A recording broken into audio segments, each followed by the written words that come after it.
All right, hello, welcome to Adventures in Lollygagging. We are back to playing Symbaroum tonight. We are continuing a Wrath of the Warden campaign, and we might, for the first time, get to go to sleep. It might happen. Like, it's been a very long day, and you might finally get a nap. It's been a day. Yeah. So I hope you all wrote up your dream sequences, so we'll be good to go, and really dug into where you're going to be staying and really thought about whether you're staying in an inn, apartment, something like that. And so we'll go from there. Yeah, it's good. Okay. Alrighty. There's a big hole in the ground, right? It's free. There's a very big hole in the ground. Free to sleep.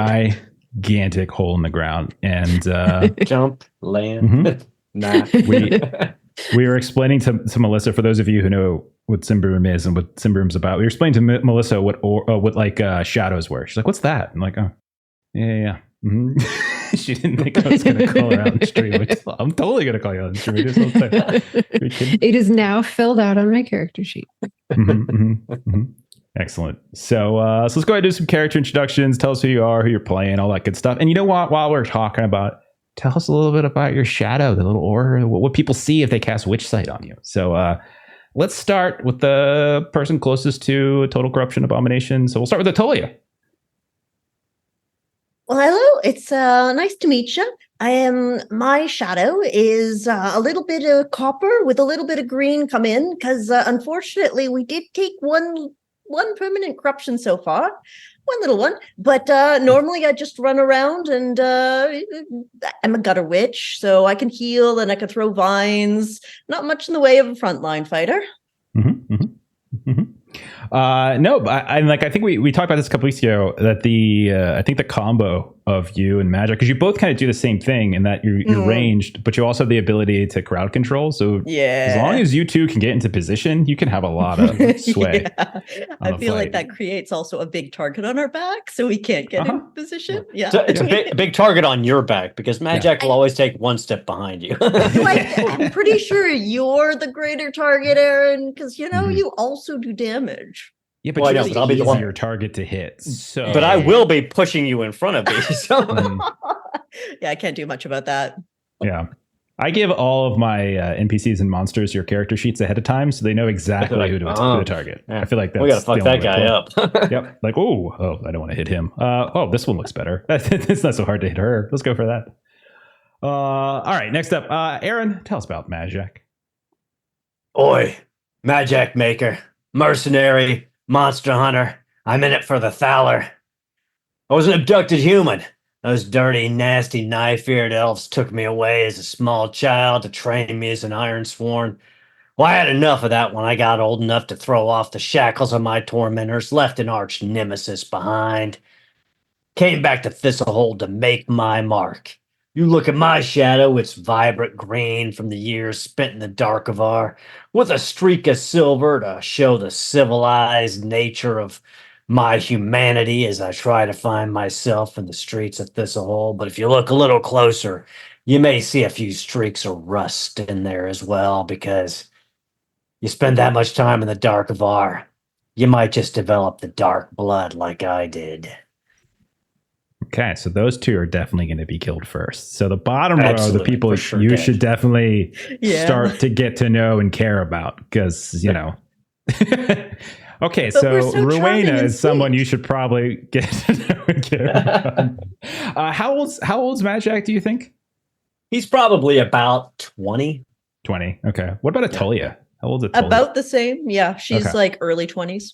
Okay, all right. And I think... Is it fair to say Melissa Rowena is in that same boat, or do you... Old lady again. I'm going to say upper 20s. She's upper 20s. Oh, okay. You're a little bit older. Okay. All right. Fair enough. Well, tell us a little bit more about Rowena then.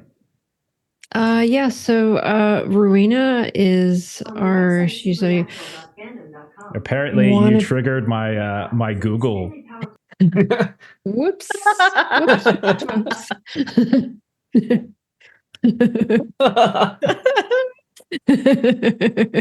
don't know what you said, but you triggered my Google Home right back there. So I don't even know what they were telling me something, but I told it very kindly to be quiet. I think it was a self-destruct countdown or something.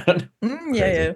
Crazy. Internet's been weird today, so I don't know what's going on. We're being hacked or something. I don't know. Go ahead, Melissa. Start over again. I didn't listen to anything you were saying, so tell us a little bit more about Rowena. So Rowena is an Ordo Magica wizard. She studies under Master Eufrinda. She is wanting someday to be an artifact crafter. She is fairly tall and kind of scrawny. She always has lots of bags and pouches and books with, kind of the book with the strap around it kind of a thing. So she always kind of looks a little bit kind of weighed down. If you look physically at her, so if she's a little bit physically tired, you might notice that she's got a slight bit of a limp. So sometimes her quarterstaff is a little bit of kind of like a walking staff. If she's dealing with a bit of the corruption, you would see, and I change colors listening to other people so that I'm different. So mine is silver with little flecks of green. Okay. Fair enough. And then finally, Jeremy, tell us about Gwydion. Yeah, Gwydion is a barbarian warrior, often called Iron Eye by some of his group because he's missing an eye. He's got the eye patch with the World Tree symbol on it.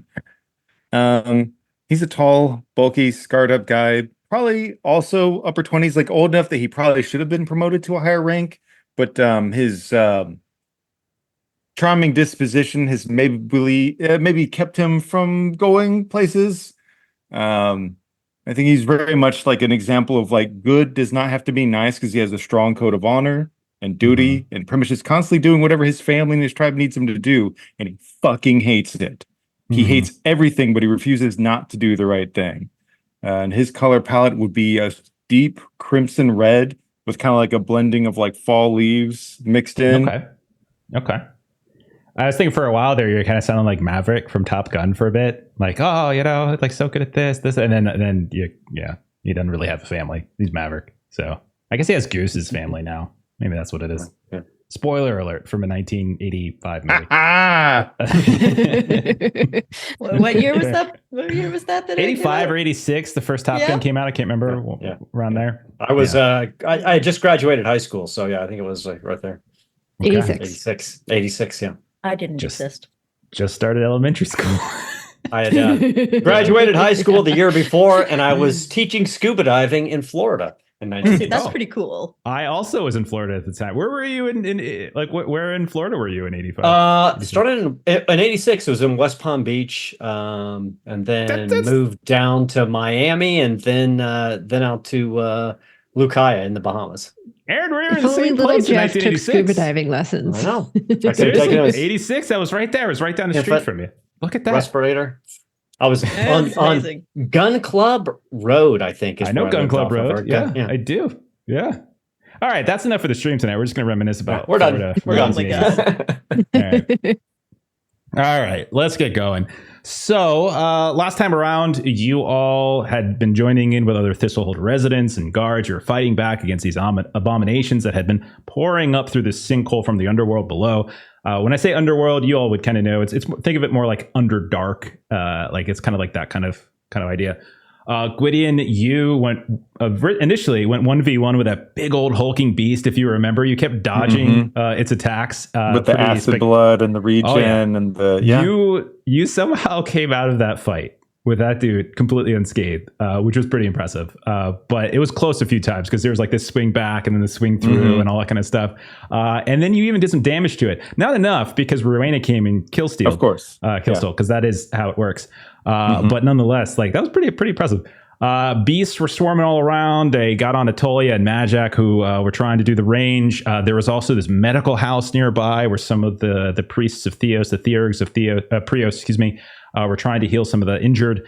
Then there were a bunch of creatures that were kind of coming up from a crack in the basement. Rowena, you tried to help out this drunken white-haired Ambrian, but you also went toe-to-toe for a little while with a corrupted witch that was amongst some of these enemies. And it was casting this weird black breath. And then eventually, you all did prevail. Like the town of Thistlehold did seem to prevail, push them back, kill, that kind of stuff. Eventually, you had a little conversation with Eufrinda, Rowena's master, over at Tower of Ordo Magica.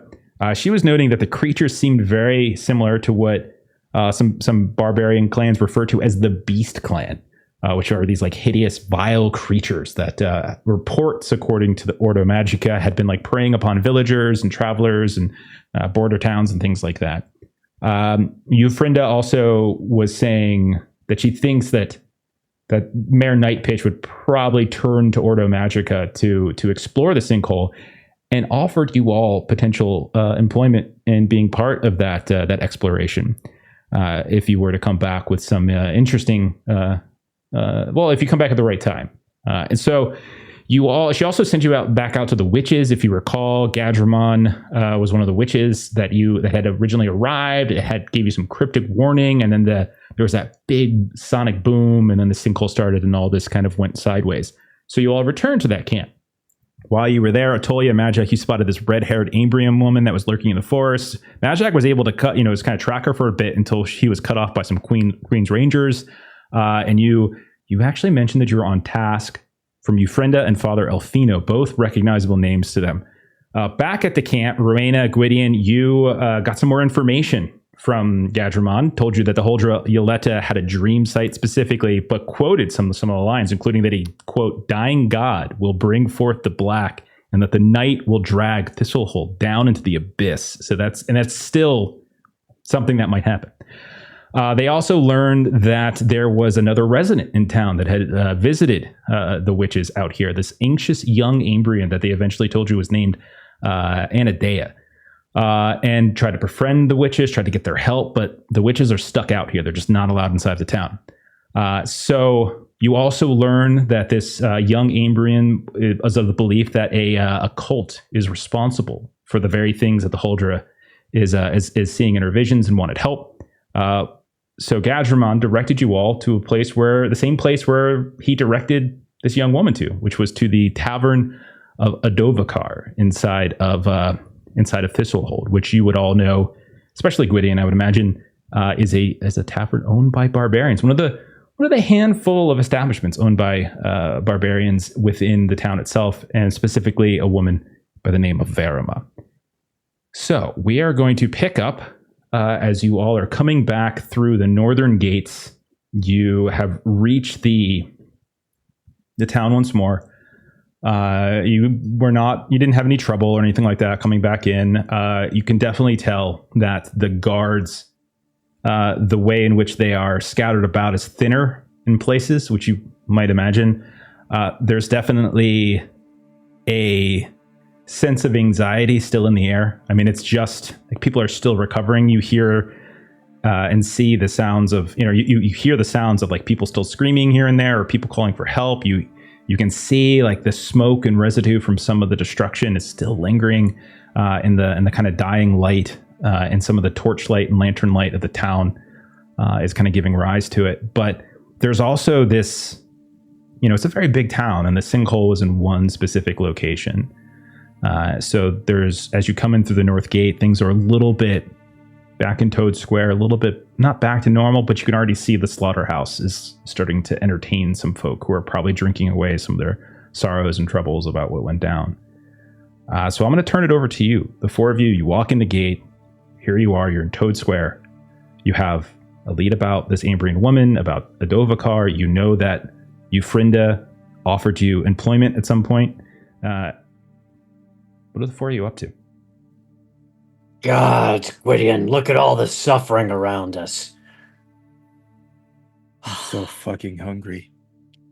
I was just thinking that we should go to Adovikar to get away from all of this suffering, and you should buy me a pint. Oh, good eye. Is Gideon buying us a pint? That sounds great. Why Thanks so am I That's so generous of you. Yes, I'm so generous. Of course, and I should introduce you because I know them, because all barbarians know each other. Yeah, let's go. No, it's because my book, and just I heard drinks were on you. Gideon's gonna buy us a drink. I'm half blind. I'm not half deaf, but fine, okay.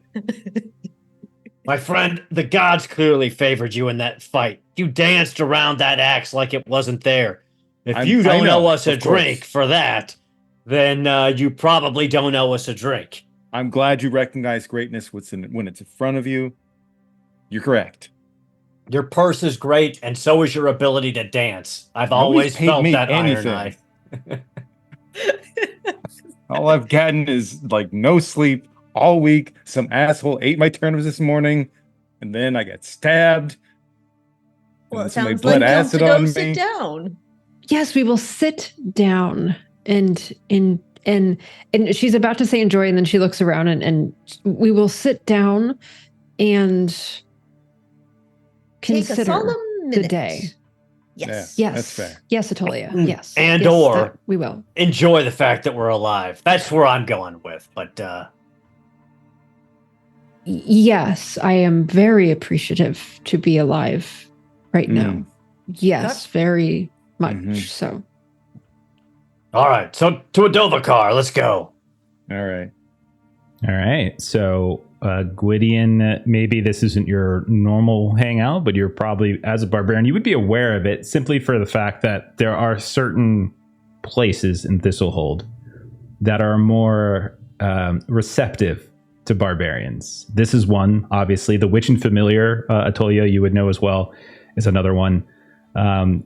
And as you head over there, you realize, this tavern was very, very close to the sinkhole. Like, if the sinkhole had just been a block west, like that tavern could have been swept up in it. But it ultimately, it's not a difficult walk. You have to take sort of these different directions, these different routes, going around where some rubble has fallen here and there, where people are still trying to dig folks out or dig belongings out of homes. You can also see that the guards of Thistlehold have set up barricades here and there, and you can see that they've also got down some alleys and some streets here and there. They have lookouts set up just in case. All of them keeping an eye on the sinkhole just in case more come out. And there have been scattered reports. You've seen it yourself. You've heard it from others that it's not just from the sinkhole, but there were places here and there up from basements, much like in the medical tent. But eventually you do find yourselves off in the neighborhood of Adovacar. And when you kind of turn down this alley and kind of sneak over onto the street, you hear the sounds of people shouting. And when you get close, you can see that a small crowd has formed around the tavern itself. Which is intact. Like, you can see, like, there's this sturdy wooden sign, like, hanging in the breeze. It's really just this image of a giant, beautiful, ancient tree. It's not even the name. Everyone just kind of knows what it is. And you can see that outside the entrance, there is a small crowd, and they're kind of shouting. And some of it's the usual insults you have to face from time to time, Gwydion. Other things you hear are a little bit more, kind of a little bit more accusatory. You can see, like, you can hear people shouting, like it's your fucking reason. This is Prios's work.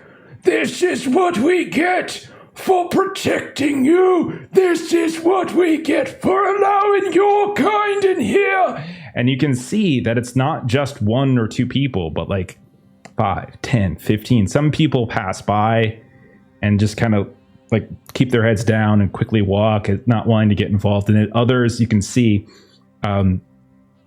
hear the shouts and become part of that mob. And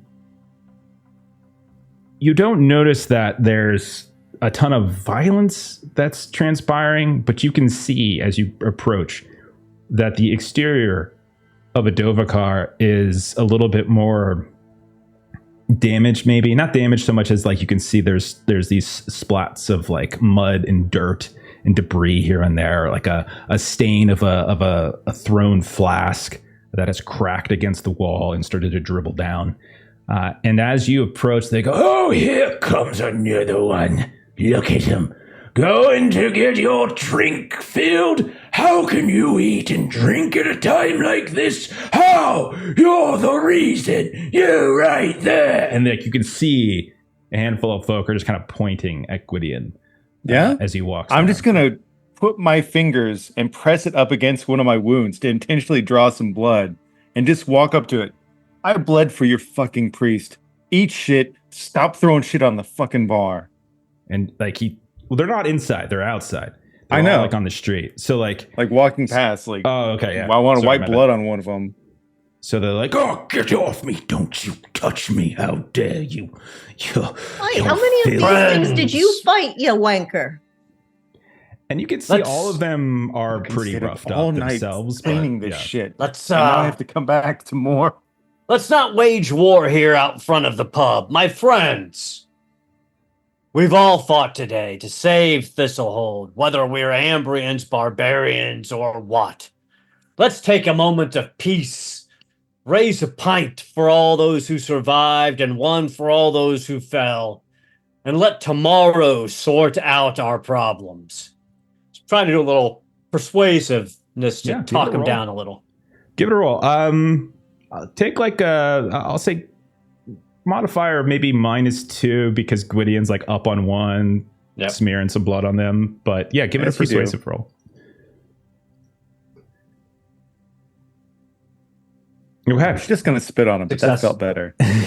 So one of the things you'll notice, Madjac, as you're saying this, is that the guy that Gwydion has sort of smeared some of his own blood on and is standing in front of his red-faced, and he looks like he's going to explode. But you can also tell that he is not equipped for fighting. You can see he's got some sort of basic like club on his side, but nothing special. But there are others in this group that are, and you can see that a few knives had started to be slowly moved out.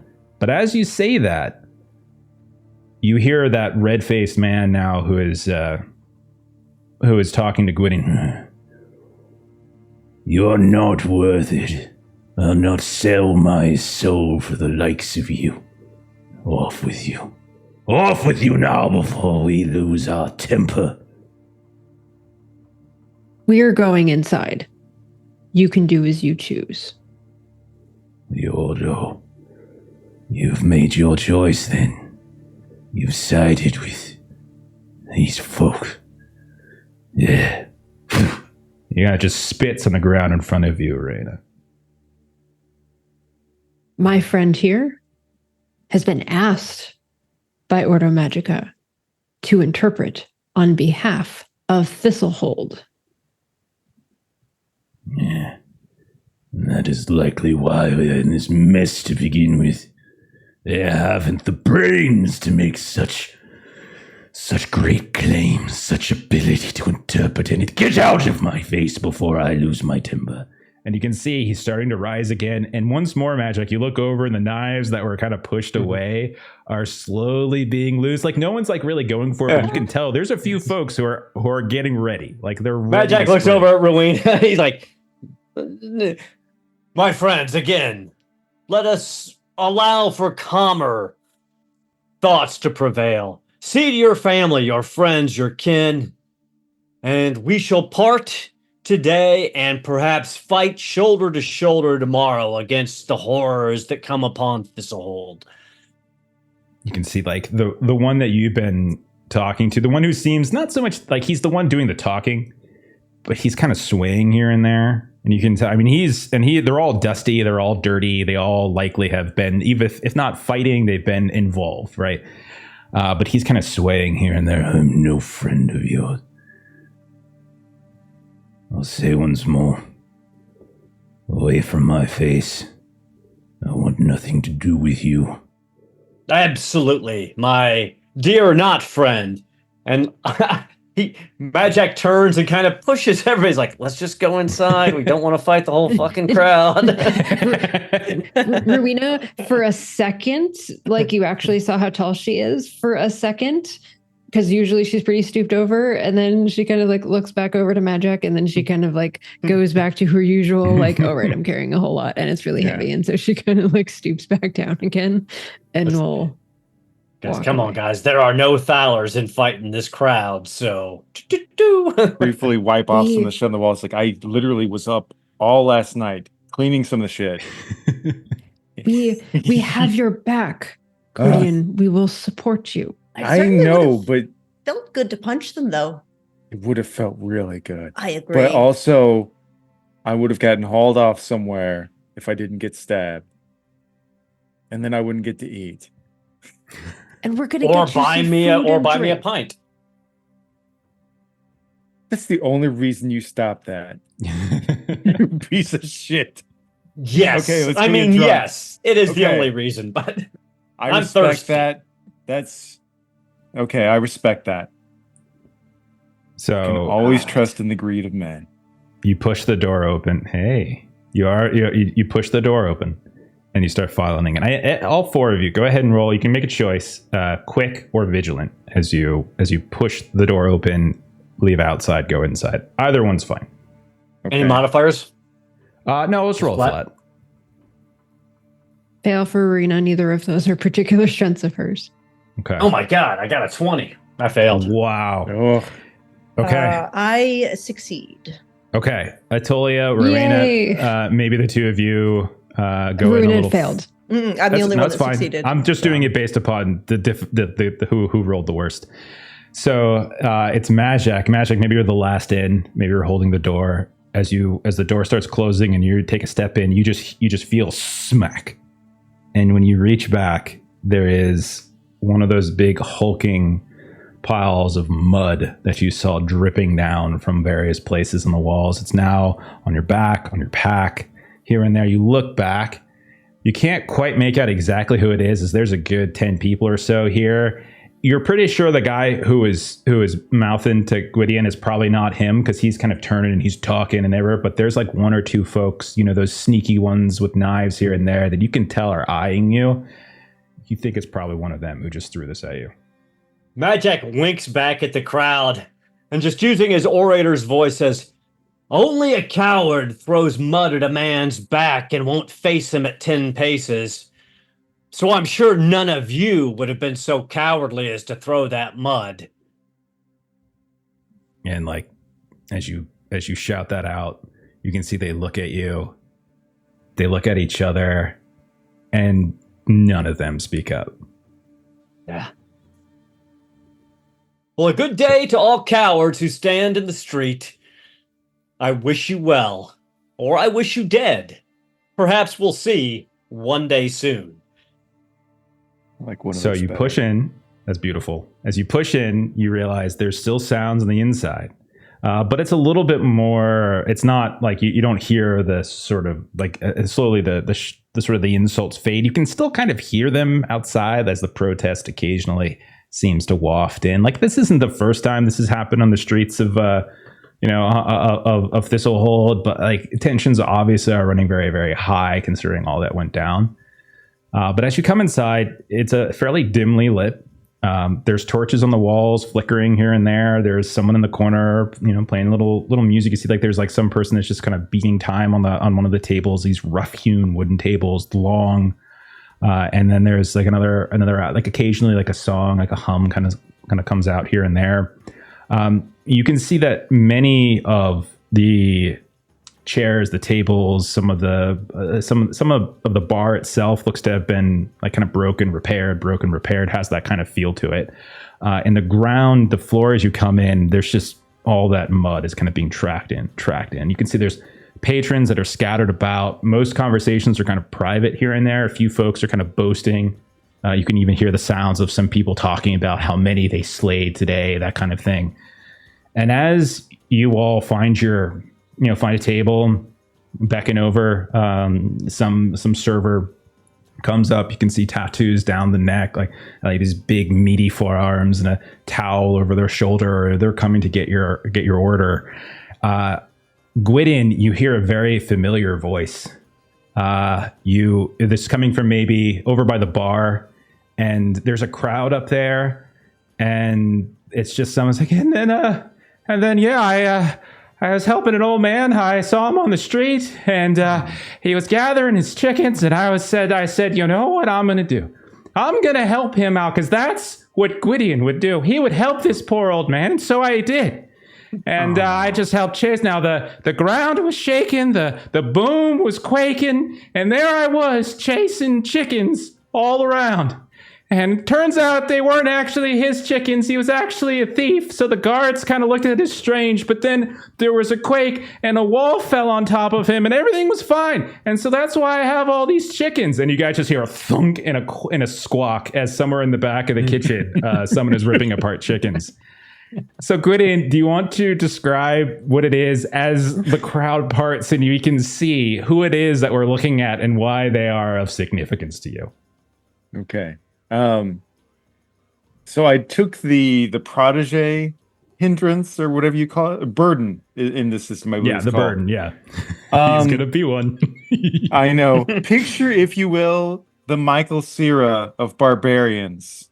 Like he's got the big epic tree tattoo on his chest, but it does not fit his lanky form or big poofy hair or stupid face and stupid voice. And the powers that be have assigned Gwydion to try and watch over this worthless young man. He's tried his best to avoid it. He maybe even took on the night duties to like not have to work the same shift as this stupid kid. And he continues to tell stories. Yeah, what's his name? Oh, okay. I didn't know if you I have his. You're welcome to it. It's your protege, but okay. Let's go Dismas. Dismas, okay. Good, like Dismal, Dismas. Dismas seems like a good fit. Isn't his was his nickname going to be One Eye? As you were a joke, was that, or is that somebody else? I don't know. I don't remember calling him One Eye, but I'm okay with anything. I could be getting it confused with Fragged, because I think you had somebody in Fragged named. Oh yeah, no. There's the guy in Fragged who collects eyeballs for. Okay, that's right. reason. Okay, so he's the best. This is not that guy. That guy's way more capable. Okay, so as like the crowd is just like just shut your trap already, Dismas.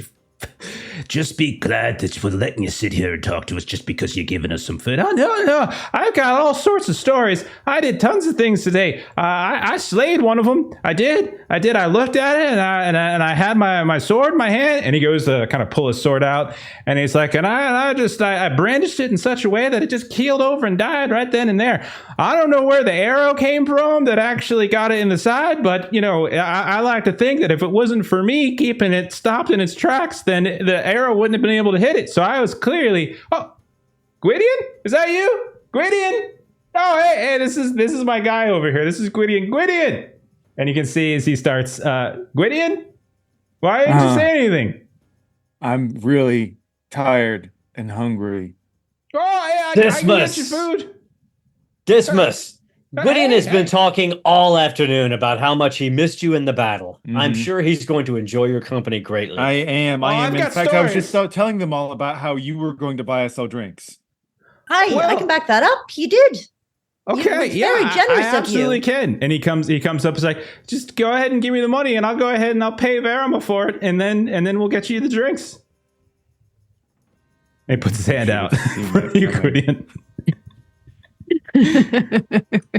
So he runs off, and he comes back, and we'll say that he brings back. So I actually have the info for this.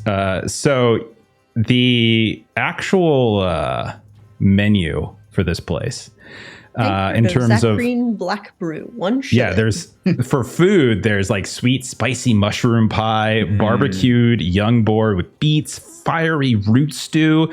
And so what I'll say, he goes and gets you to drink. He'll bring back 5, because he'll get one for himself, of course, tankards of Zarakian black brew. And he'll bring that over and he'll plop it down. And he's like, oh, it's good to see you. Good. I was worried about you. As he just kind of slaps you right where you were probably attacked. And then he's like, oh, looks like you don't have enough chairs around here. Let me see if I can. Oh, here's one. And he goes over to another table and he's like, you guys mind? And they're like, okay, you mind, no problem. And he goes to another, guys, okay, you mind too. And he goes all the way to the other side. I feel like standing, Dismas. For the love of God, please sit down. Okay. I need to stretch my legs. Please. And he comes over and he just sits on the floor right next to you. Oh my God. So how'd you all fare? That was quite a day, huh? Yes. Without you, it we was barely made it, quite- Dismas. Well, I'm glad you all look a little worse for wear. Yeah, you got any cool stories? You got any Oh, not really. It was quite boring. And you'll see Atolia starts pulling out just like some of the herbs from her little packages, and she's like starting to try to mush them together and pulling out little jars to try to start alchemy. Oh, they don't really like it when you bring your own food in. Verima gets really unhappy with that. It's not to eat. Oh, okay. Well, I guess it's probably fine. All right. Dismas, you've seen Atolia do this before. She's making things. She's passing the time while we wait for the food.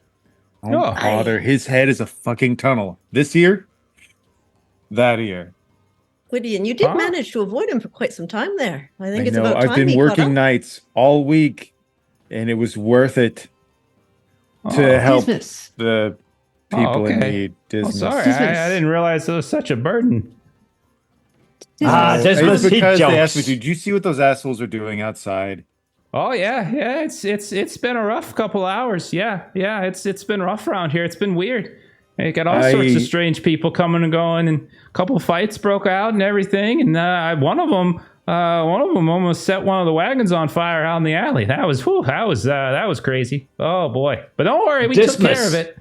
Speaking of weird people coming in, did you by chance see a young Ambrian woman come in? Might have given her name as Anadea or some such, looking to speak with Varama? Oh, yeah. She was here. I don't know if she talked to Varama, but she was talking to everybody else. She was just a regular old chatterbox. She was just asking around, kind of poking around. It's like she was trying to kind of get a feel for everyone, She's asking all sorts of weird questions and things. I talked to her for a while.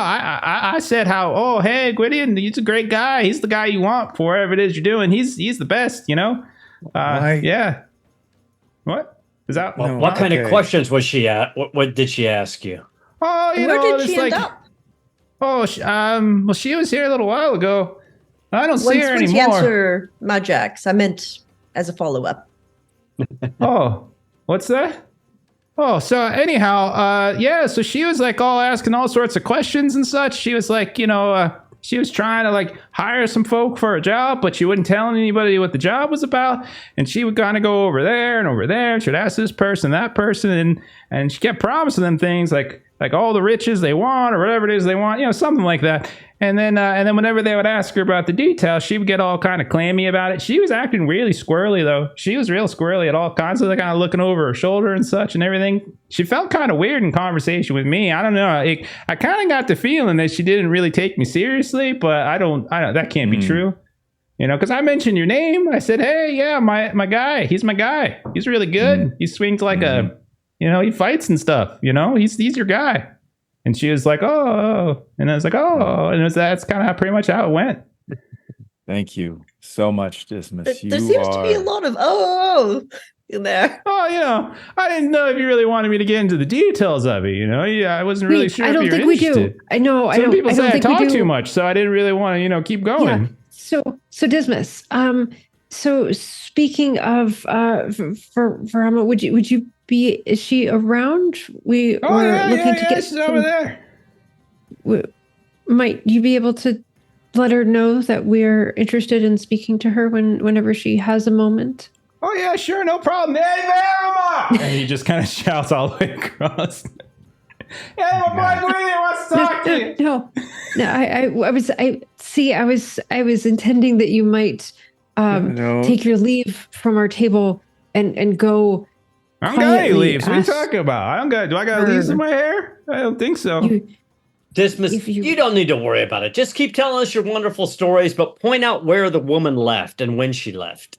Oh, yeah. Like, she's not too long ago, really. She was here for a little while, maybe like an hour or so. She was kind of talking around to this person that she kind of grouped over here. She talked to Verima for a bit, maybe. I don't know. Could have. She was up by the bar a bit. Could have been her. Could have been Maekar. I'm not really sure.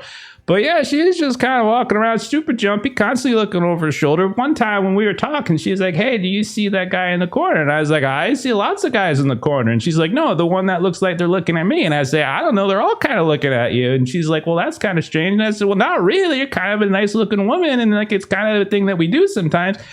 And then she didn't really like that. So I stopped saying that. So yeah. Did I answer your question? That, I think you answered a lot of questions there. A lot of questions. Mine, maybe. I don't know, but a lot was answered. Hi, But she There went was out a the guy front door, I in think. the Or maybe she went corner. out the back door. I'm not sure. She went out one Are of the you doors, able though. to go maybe check on that? Is there someone you have already spoken to in here that you're friendly with that you might follow up with to figure that out? What? Go talk to To them? figure out what? Yeah, just go talk to the people that you were selling those chickens to. Oh, no, I just sold him Verima. I gave him the Verima, and she's going to give me something to eat and some to drink and stuff. And that's why I got the tankards and everything. And so I got me. So I got a the- tankard so for me, a couple for Dismas. my friends up there and everything. Dismas. Yeah, The gentleman in the corner. right. Can you tell us more about the gentleman in the corner? Well, he's looking over there. Well, he looks like a big guy. I think he's an ODAV. He looks like he's eating some spicy food right now. He's not really looking at us, though. But yeah. So the man that was in the corner when Anadeo was here is still the man in the corner now? Oh, no, that's something different. Yeah. Oh. I love Dismas. I'm channeling my inner Steven when it comes to NPCs for this guy. Yeah. Oh god. We can tell. Rowena, I don't think Dismas actually managed to figure out which one Anadeo was talking about. Oh, it sounds like he knows. He Absolutely does know. nothing. It sounds like he knows absolutely nothing.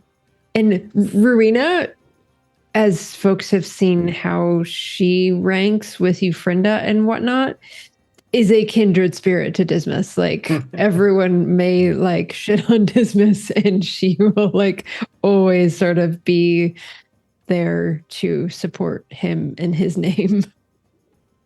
No, it's Madjac not. just wanders over to talk to Varama. He's gonna leave Dismas to Okay. Rowena. Okay, so as you go, we'll say you go up to the bar, and you can see there's a handful of folks up here, the same people who Dismas was originally telling his tales of wonder about the chickens and such. And you come up, and when you see Verima, I mean, it's up to you whether you want to have met her before or you know her. Like, I'm fine no matter what, but she's a big, muscular, burly, tattooed. She's got this like really kind of piercing gaze. And she's just kind of looking around here and there, and she's handing out drinks, tankards, and such. You can see in the kitchen, her brother is kind of messing around, getting some food ready. Melkor, you might know this name as, but when she sees you come up, she looks at you and she's like, "What do you want?" Ah, Verima, it's so good to see you. How is your brother doing? He's slow, is what he's doing.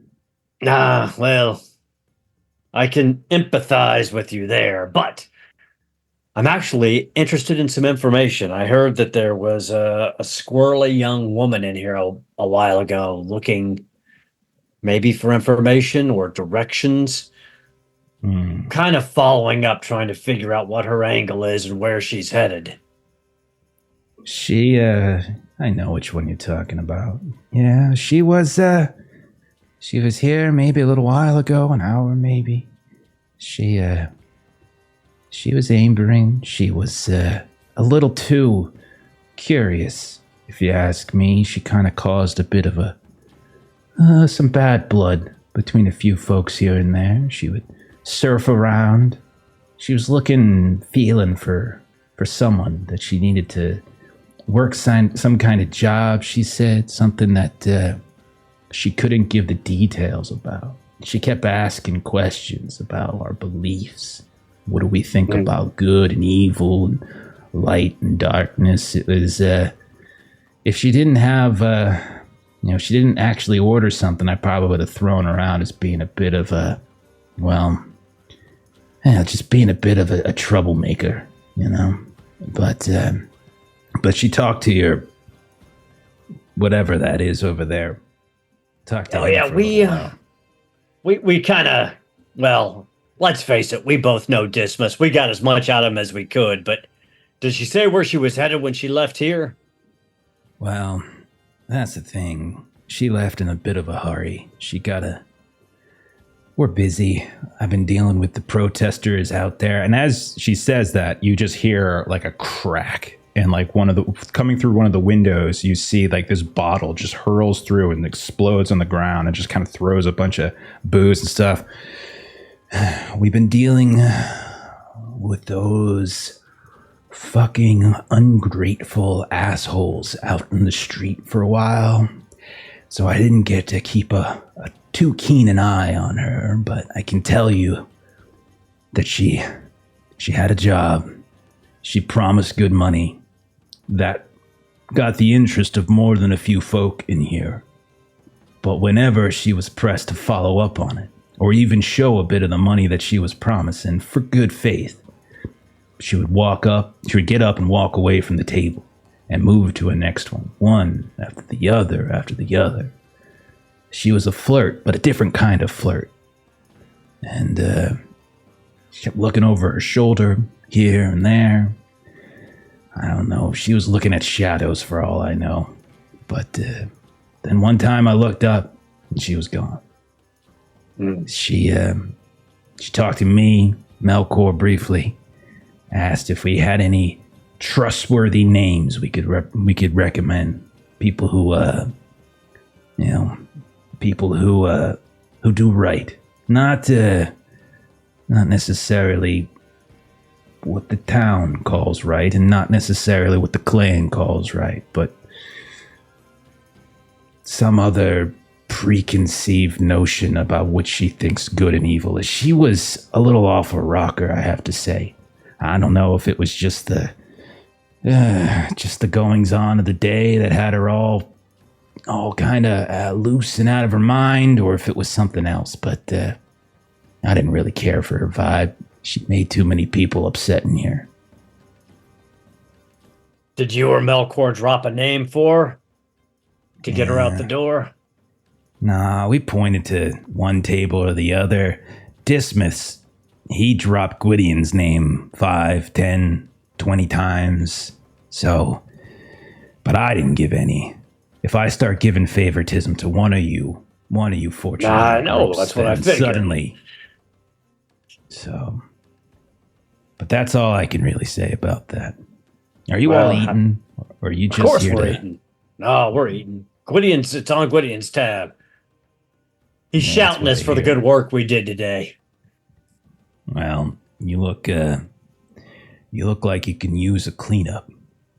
Yeah, we got hit pretty hard out there a few times, but looks like you need a little. I meant you have shit in the back of your head right now. Yeah, your crowd outside got a little rowdy. They, of course, they won't throw it at somebody's face, but they're okay to throw it at their back as well. Fucking Ambrins are cowards, but do you want them to push shit in your face? No, but I'd like him to try, because then at least when I put them on the ground, we'll be looking eye to eye. Yeah. I guess I can understand that. But thanks for the information and the very fine drink. Mm-hmm. Yeah, I'm sure Gwydion will tip you great too, because, that's the kind of guy he is.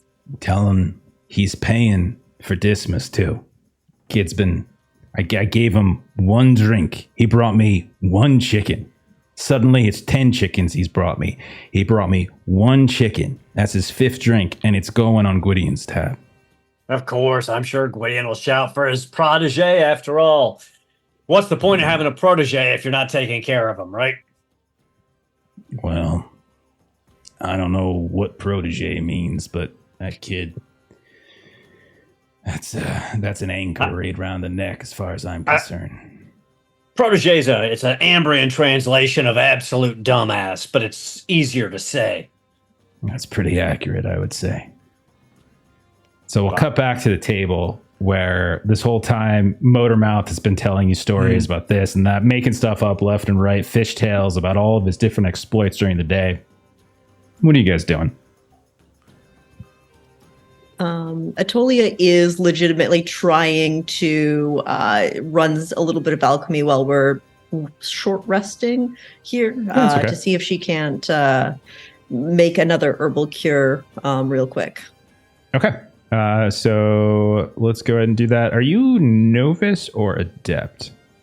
I am only novice, but I do have green thumb, which gives me a +1. I have 1 in green thumb, which gives me a +1 on all alchemy checks. Okay, so you can do your cunning.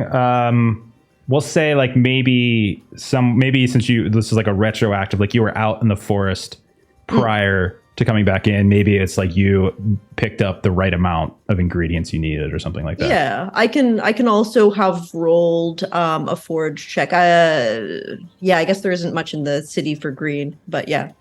Yeah. Go ahead. I'm fine. Go ahead and give it a roll. That's fine. Go. Oh no. Never mind.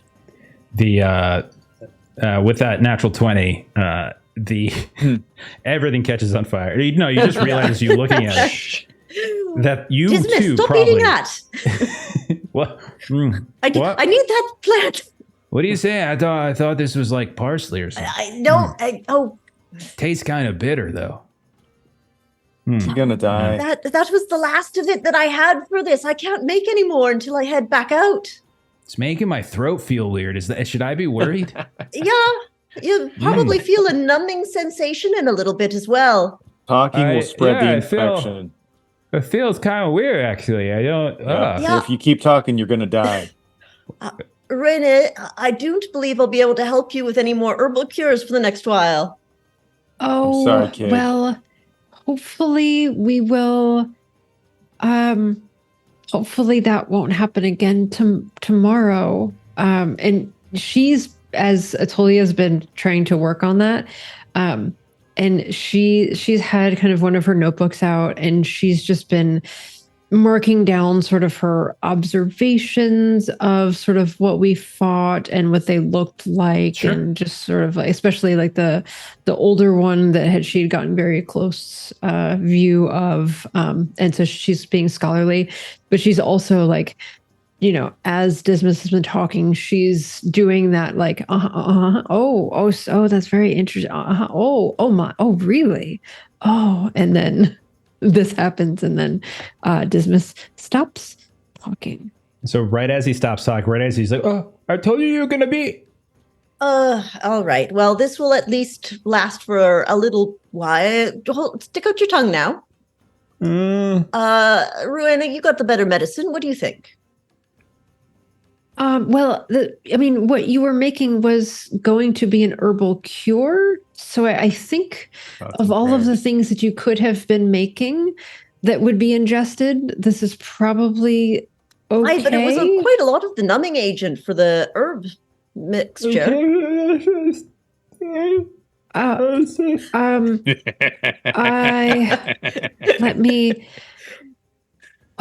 Let me see. So can I try a medicus? Yeah, if you want. It's fine. Okay. Try to help him out. Doing his numbness. Cunning. So he can talk again? Okay. So what she wants to see. Lemonade out of lemons right there. And Alice is going to come right in and bring him right back into the conversation. Go ahead, Rita. So this is sort of along the lines of like, is it the milk that you drink with the really hot? Is it the water? Is it the ale? Like what's going to be the best? Yeah, that's fine. Antidote for this. And she's going to fail. And so she's. So I would say this is a place. Verima and Melkor are from. They're Odavs. They're from that clan, which are known for like very, very spicy food, and so they do have like these agents to help quell some of that for when folks are unable to. However, I would say, Rowena, you don't necessarily think that one of those would work, but the ale would probably be good. Like it's because it's got like, it's got alcohol in it. So that clearly will kind of numb and sanitize whatever the heck was on the tongue. I'm sure everything's fine. Yes. I think this would do it. Just here. And she'll kind of hand over her ale. So he takes your ale and he starts drinking. Oh, that feels like that. That's what I was saying. I still think no. The second, yes, you should still rest the mouth. And he starts coughing, and like you can see blood's coming up on his hand now. And he like, hey, Gwydion, the ladies are trying to kill your protege. Oh no! Please stop. No more. That's okay. This is a training exercise. And you're doing great. Okay. This is just a lesson Because when you were out, you never. Oh, thank you for wiping that on my cloak. That yes, yes. That's wrong. You don't wipe your Gwydion. blood on other people. Who does that? Yes. See, you Uh, have learned a valuable lesson that Okay. when Atolia is doing her alchemy, anything around her is not for consumption. Imagine if this had been a poison. Aye, sometimes I do that. We could have killed you on accident. Oh. So I Accident. sit with this feeling of fear and discomfort. This is what is teaching you. Okay. Dismas, I've only got one thing to add to that. One very important life lesson. Anytime a young woman goes out of her way to teach you a valuable lesson, it's because she really likes you. Really Fact. likes you. So Atolia I'm gonna go likes buy me. you another drink for that, Madjac. Thank you. Thank you for sharing that wisdom. I live to serve, my friend. So Gwydion, you go get another drink. While he's gone, Dismith, who is still kind of coughing up, he's like, I told her if she comes back, that Gwydion might be here, and that he would be perfect for whatever job she wanted. Something about cults or something. I don't know. Well, keep your eyes peeled, kid, and if she comes in, let us know. Keep my eyes peeled. That just means open. Do not peel your eyes. Do not. Nope. Hands down. Just look around. If you see her, point her out. Okay. And he just starts looking now, like really closely. Exactly. Do it continuously, 360 degrees. Just pivot in the middle of the room until she comes back in. Starts spinning around in a circle. God. Meanwhile, Gwydion, you're ordering a drink. Verima's there. You come up. I'm And- gonna settle up for them. I'm sure that little dipshits cost me more. And then I'm gonna get one more round and I just one quick draft of something strong before I have to go back there. Okay. So let's see what else they got. I mean, really, I think it's just a black brew. It's like really the only booze they have. Do you have I know it's not, but if you have something, just Okay. She'll say, again, big, hulking, muscular, tattooed woman. And she kind of gives you a wink. And she says, anything for you, sweetheart. And she reaches underneath the counter and she looks around and she just pours a little extra something into your black brew and slides it over to you. I can count on one hand the number of people I don't hate. I don't hate you. You can see she's got a little grin that kind of comes up and she hasn't really smiled much at all, but you can see a little grin and she's just like nods her head. She's like, you're going to I catch one of those assholes at night about the crowd. I'm going to break their arm. Watch it, because you go out there and you break their arm. Then tomorrow I got guards banging down my door, or I got 2 more of those people banging down my door, or the 10 that are out there become 20. And she's like kind of going off on that. And as that happens, you guys No, you're right. and you see flying in through the window another one of these, like you can see like another one of these bottles comes throwing in, but this one's kind of lit on fire, and you can see right there in the middle of the floor a bit of fire, and everyone just kind of freaks out and kind of backs away. A couple people like kind of go to the window and start shouting out here and there. One person is just trying to like kind of pat it out a bit, struggling a bit here and there.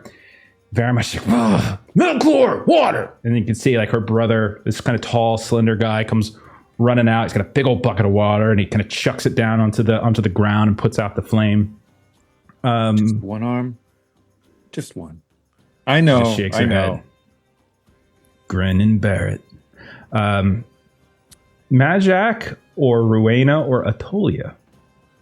I'll say, since the three of you aren't currently in conversation with her, go ahead and roll if you would like a vigilant.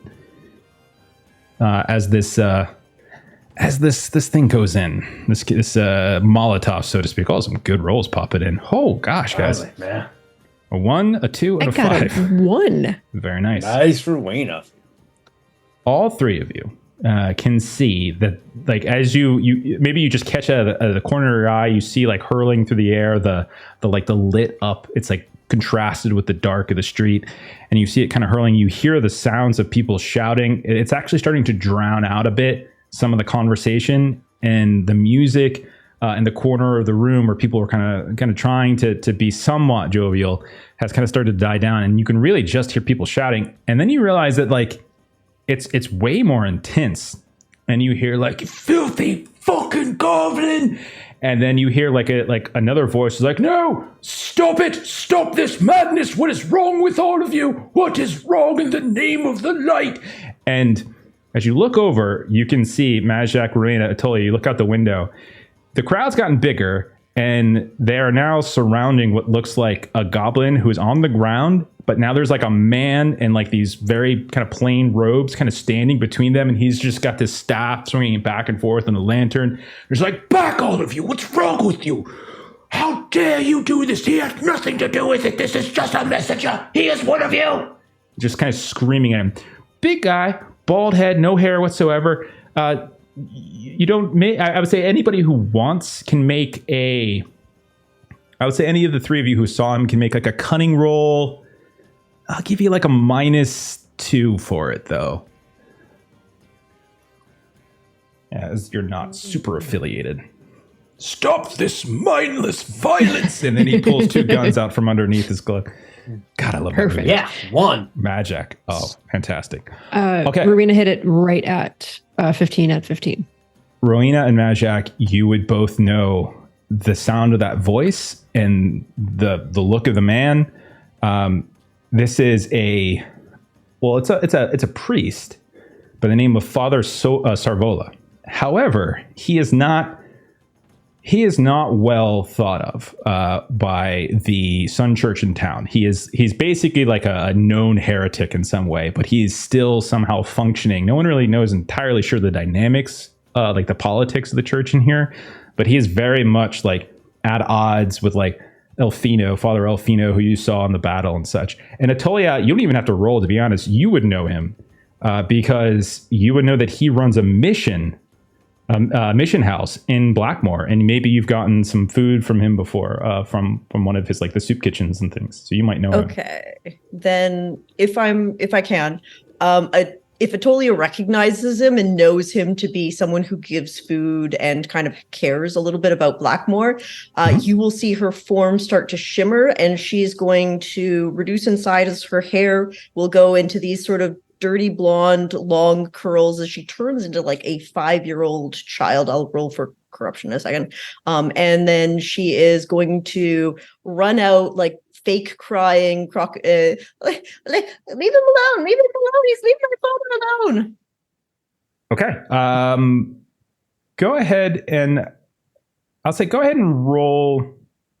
Give me a persuasion test, but it's going to be negatively modified by like 3 at this point. As you can see that Sarvola, as you rush out, is trying to like almost sweep them back a bit. He's not really trying to hit anybody, but he's just kind of holding the staff out, holding the lantern out, and he's just standing in front of this goblin who you can tell they've attacked. Like there's like a throwing knife just sticking out of the guy's calf, like out of this little goblin's calf. And he's just like, "You all are better than this. What kind of mindless, senseless violence has this old hold not seen enough death this day?" And then they shout back, and they're just like, "Heretic, it's your fault. You and the goblin and the barbarians. This is Prios. They are punishing us for harboring folk of your kind." It's that same guy that Gwydion was like getting in the face with, these 2 gravelly voiced old men killing my throat, yelling back at each other. So how do you do it, Talia, as you run out? That would be a 19 and then a -2 on that. So extreme failure, clearly a small child does not sway a mob. You run on out, And I'll say this is what happens. As you get close, you feel yourself suddenly get lifted up as there's like a 6'2" like Abraham goes like, no, this is no place for a young girl. Get out of the way. And just kind of starts carrying you away. Oh no. Madjac, No, you're about to hurt this poor goblin, so you better run along, girl. Go home. does Madjac see any of this? Absolutely. I'd say you had your vigilance before. You're good to go. Madjac walks out with his bow and his spear, and he looks over at Atolia. He chuckles. He's like, "Good idea. Get the child out of here." Guy just looks up at you, and you could tell it's one of the people who work at Adovacar, and like maybe they were just emptying something out into the alley, and just kind of carries off, having no idea. He's just kind of carrying. I was like, oh no, but what are you even doing out this late? Come on now. Not Don't that you late know at all. the town suffered an attack today? What kind of parents let their child out just wandering about like that? Oh, I'm sorry. I'm an orphan. Let me go. Oh, your parents were lost in the sinkhole attack. Is that what it was? Yes. Oh, well, you come with me then. We'll get you something to eat. And he kind of brings you down the alleyway, takes you in the back of the tavern, and he's like sits you down on a couple sacks of flour. Now you stay right there, right there, young lady. He's just bringing you over like a big old carrot or something. Yeah, start with this. I'll get you something to drink. All right. I'll let the other two go. Eventually I'll escape. Madjac strolls up towards the crowd, and the father, what's his name? Sarvola. Father Sarvola, Mhm. and the goblin. He's like, "Are you all still here?" And as you got here, there's twice as many people as there were when you were when you came in. Like the crowd has grown. Aren't you hungry? Don't you want to go get your own dinners? I mean, attacking goblins, that doesn't seem very manly. Then again, throwing mud at the backs of people's heads isn't very manly either. How about this? How about I take the goblin away so you don't have to look at him anymore, and you go about your business? Okay. They look at you. They look at the goblin. Go ahead and roll another persuasive. Take a -4 as they want. They're feeling it. Their blood is boiling right now as you are kind of near Sarvola, and he probably doesn't know who you are, and you probably don't know him personally, but you know of him maybe. And he'll kind of look to you as like, well, yes, well spoken. Listen to this one. There's no reason for this to be more violent. And as you're talking, you can see a few of them start to back away at this point.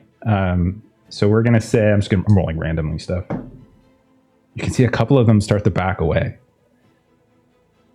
But one of them, the one who you threw some blood on, he steps forward and he's like, I've had just about enough of your fucking lip tonight. You go in these places with your barbarians and your goblin-loving. I think maybe I will take you up on your offer. And he pulls out like one of his blades. Oh, I think we'll have a close chat. What do you say, boys? And you can see a couple more start kind of creeping up. And the one that Gwydion had gotten the face with, he's kind of backing away. You can tell he doesn't really want to accelerate this into violence. Sarvola's like, no. What do you do, Madjac? So you see a few of them have started to brandish weapons. Like the whole crowd's not doing that, but a couple, I'll say 3 are. So 2 of them Madjac is going to, he spins his spear around and just brings the point around kind of Hellboy Golden Army style and just brings the point really close to the guy's throat and says, I spent all day killing things from the pit and didn't get paid a dime for it. So if you want to see who's better, your knife or my spear, come at me, son, and I'll put you in the grave too. Okay. Okay. You feel a cold bit of steel on your neck as one of his compatriots sweeps around and they say, we spent all day killing folk round the sinkhole too, and never once did we think about payment, you mercenary scum. And you can see like all the spit and bile just kind of starts coming up in their neck. But he just kind of presses it. Take your blade away from my brother before I render you headless. You first, Sunshine. Your brother wanted to start this fight. All I wanted to do was save a pitiful goblin. You take your blade away, I'll drop my spear, and we can all go about our business. They're kind of eyeing each other. It's very, very tense at this point. And you can even see like Sarvola at this point is kind of stopped, and he is like kind of shuffling the goblin back. So the goblin's starting to sort of crawl and drag his way back into the alley behind the tavern. And you hear the guy who's got this, you got the spearhead again. He's like, leave it. His time will come. Now's not it. Now's not it. And you feel like the cold of the blade begin to remove from your neck as the knife kind of slowly gets pulled away. And you just hear a whisper. We'll find you again. Don't you worry about that. As they start backing away at that point. What do you Madjac props the spear across the back of his shoulders, winks at the two of them, and says, "Oh, I've got eyes for both of you as well. Soon, 2 out of the 3 of us will be in a grave, and I'm a betting man to say it's not going to be me." So you watch as then the 2 of them and the third that was like kind of slinking in the shadows, the 3 of them kind of group up and they start moving down the street into the night. And you have, in fact, seemed to quell this before it turned into violence. And you can see some of the other protesters are still about like, let's go to bed, boys. We don't need any more of this. We've had enough of this.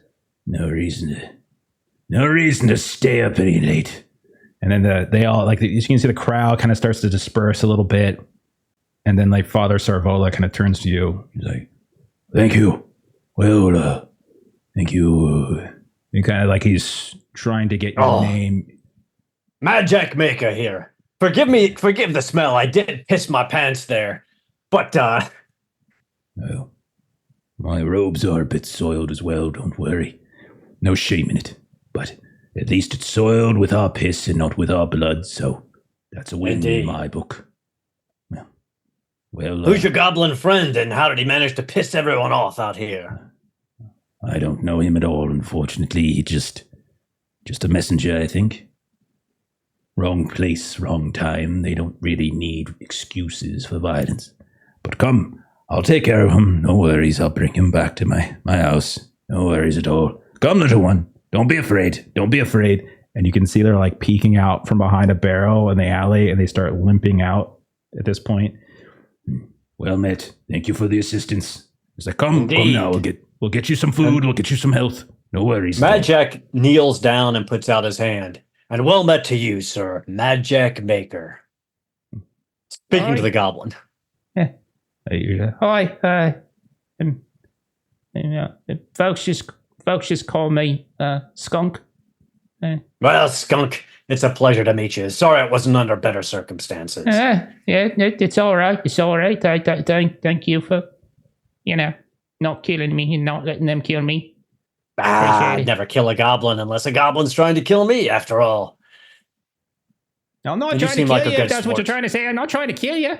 No. No, of course not. Okay.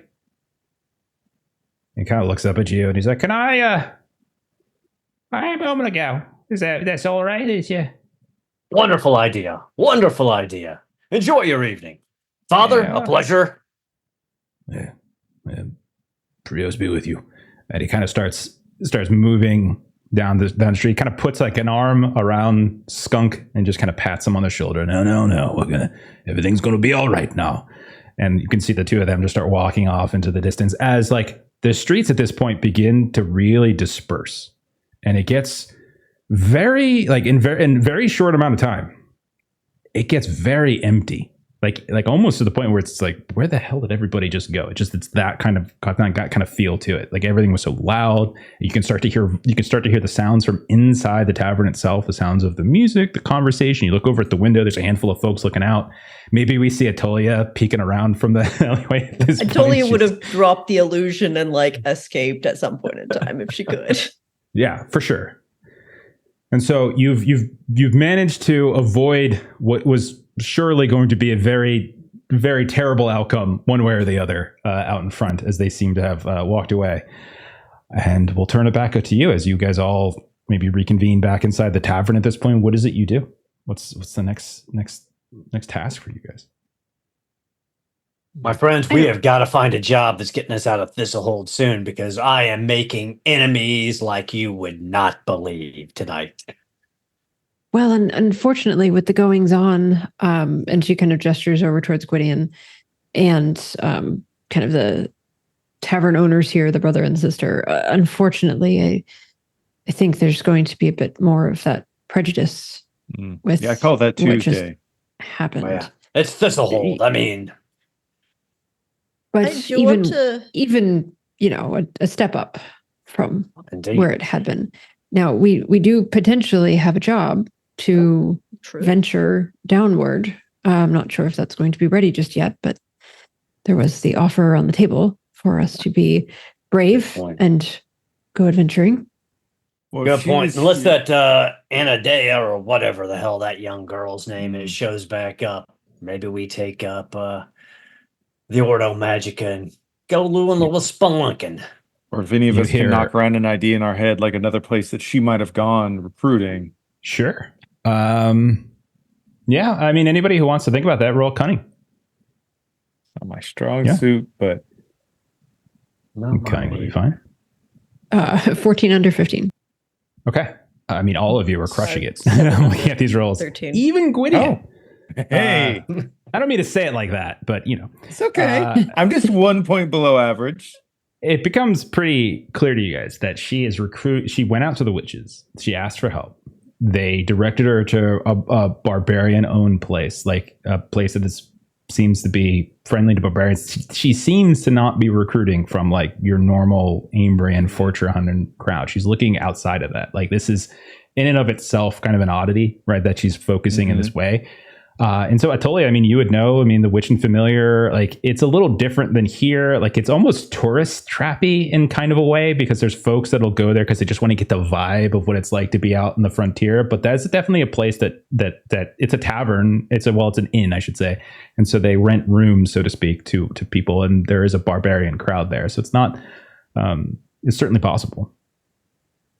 Hi, the Witch and the Familiar, no. It's the other barbarian location. I mean, perhaps that might be a respite for you a bit, Gwydion. It doesn't hurt to look. And Atolia, you can always turn back into a small child and be carted off again, because I never really, get tired of watching that. I really thought that would work. I mean, you thought that was going to go a bit differently, didn't you? Definitely. So I did not think I was going to get caught that quickly. That's Father Sarvo. Yeah, he's on Blackmore so much. It was worth almost dying just to see it happen. It really was. Rena's looking for the poor gentleman who's like kind of circling around the tavern trying to figure out where like he promised to protect and feed this little child that has like disappeared. I don't think I can use that for a while. Did any of you see a little girl come through? She was quite afraid, but very bold and brave. No. Nope. What? Not at all. You sound not at all. Oh, okay, you sound much older and more worn out with life. No, she was much more vibrant and interesting. Where was she? Ouch.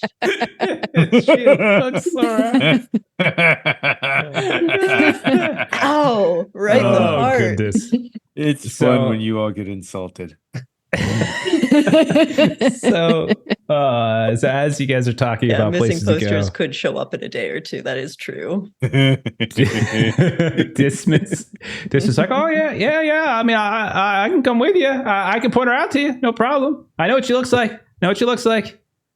And Well, of course, you're Gwydion's shield man, right? His protege. You would go nowhere without you. Some of those things were correct, but not all of them. Not all of them. yeah, no. Yeah. How is your family doing, by the way? Oh, they don't really respond whenever I try to talk to them. They really, the tough love is definitely the, the modus, what they do. Modus operandi. Modus operandi. Ain't no Latin in this work. Get out of here. Get no Latin in here. So he's like, yeah, I can come with you. More than happy to. I told her that she should come back, and look for you. And like I said, I sung your praises. I was like, Gwydion's the. So that's a great idea. That is a great idea. She might come back here. Yeah. And we don't want to have just left here and not leave anyone here in case she comes back. You're right. Actually, Dismas, I think you should stay here. I hear what you're saying. If she That's a comes great idea. back, you've got to be able to take her over to where we're going to go. Or I go with you. Some of you stay back here. Verima can tell you what she looks like if she comes here, and if she's at the other place you're going, I can tell you if she's there. I think we split the party is what I'm saying. Yes. So given how volatile everything seems to be right now, I really don't think Gwydion should be without the four of us.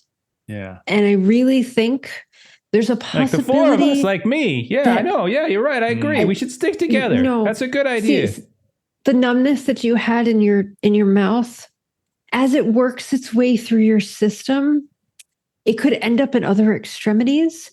And I wouldn't want you falling all over yourself or dropping weapons or things if that happens. So I really think you should just stay put. Carry weapons. I don't even know. He doesn't let me carry weapons. Where did you get that sword, anyways? I mean, there are a lot of dead people around, so I just took some of those. Don't loot the people. We don't loot.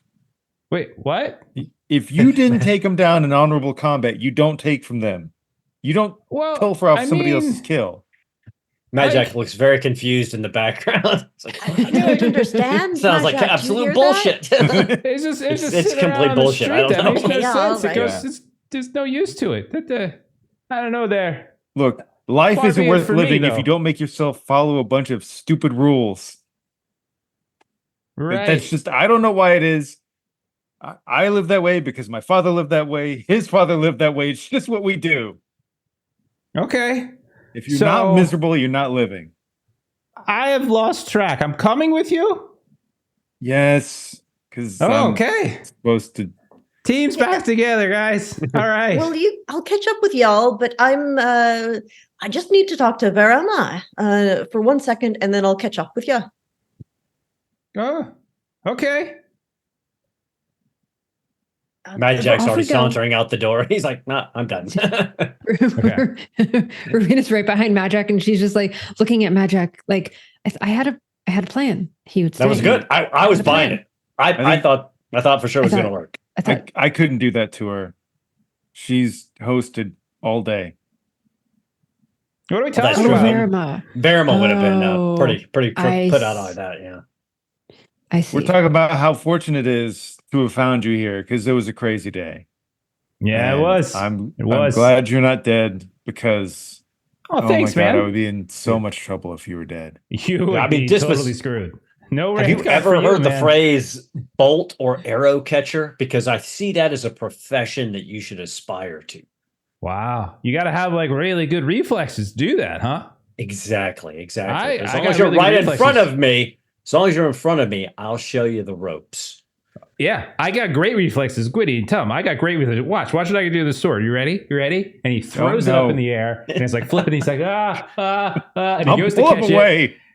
And as the screen cuts to like Atolia, we just hear, ow! All right. Well, that was bound to happen.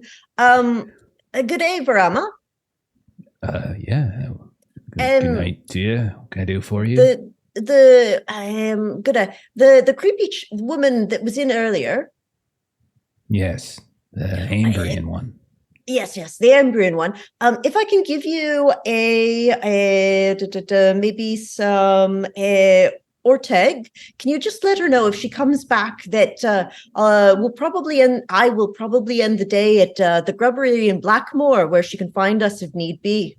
Would you be able to pass that along? I can do that. Sure, no problem. Sure. And 2 Ortug for the trouble. So you're paying me 2 Orteg to tell a woman. Yeah.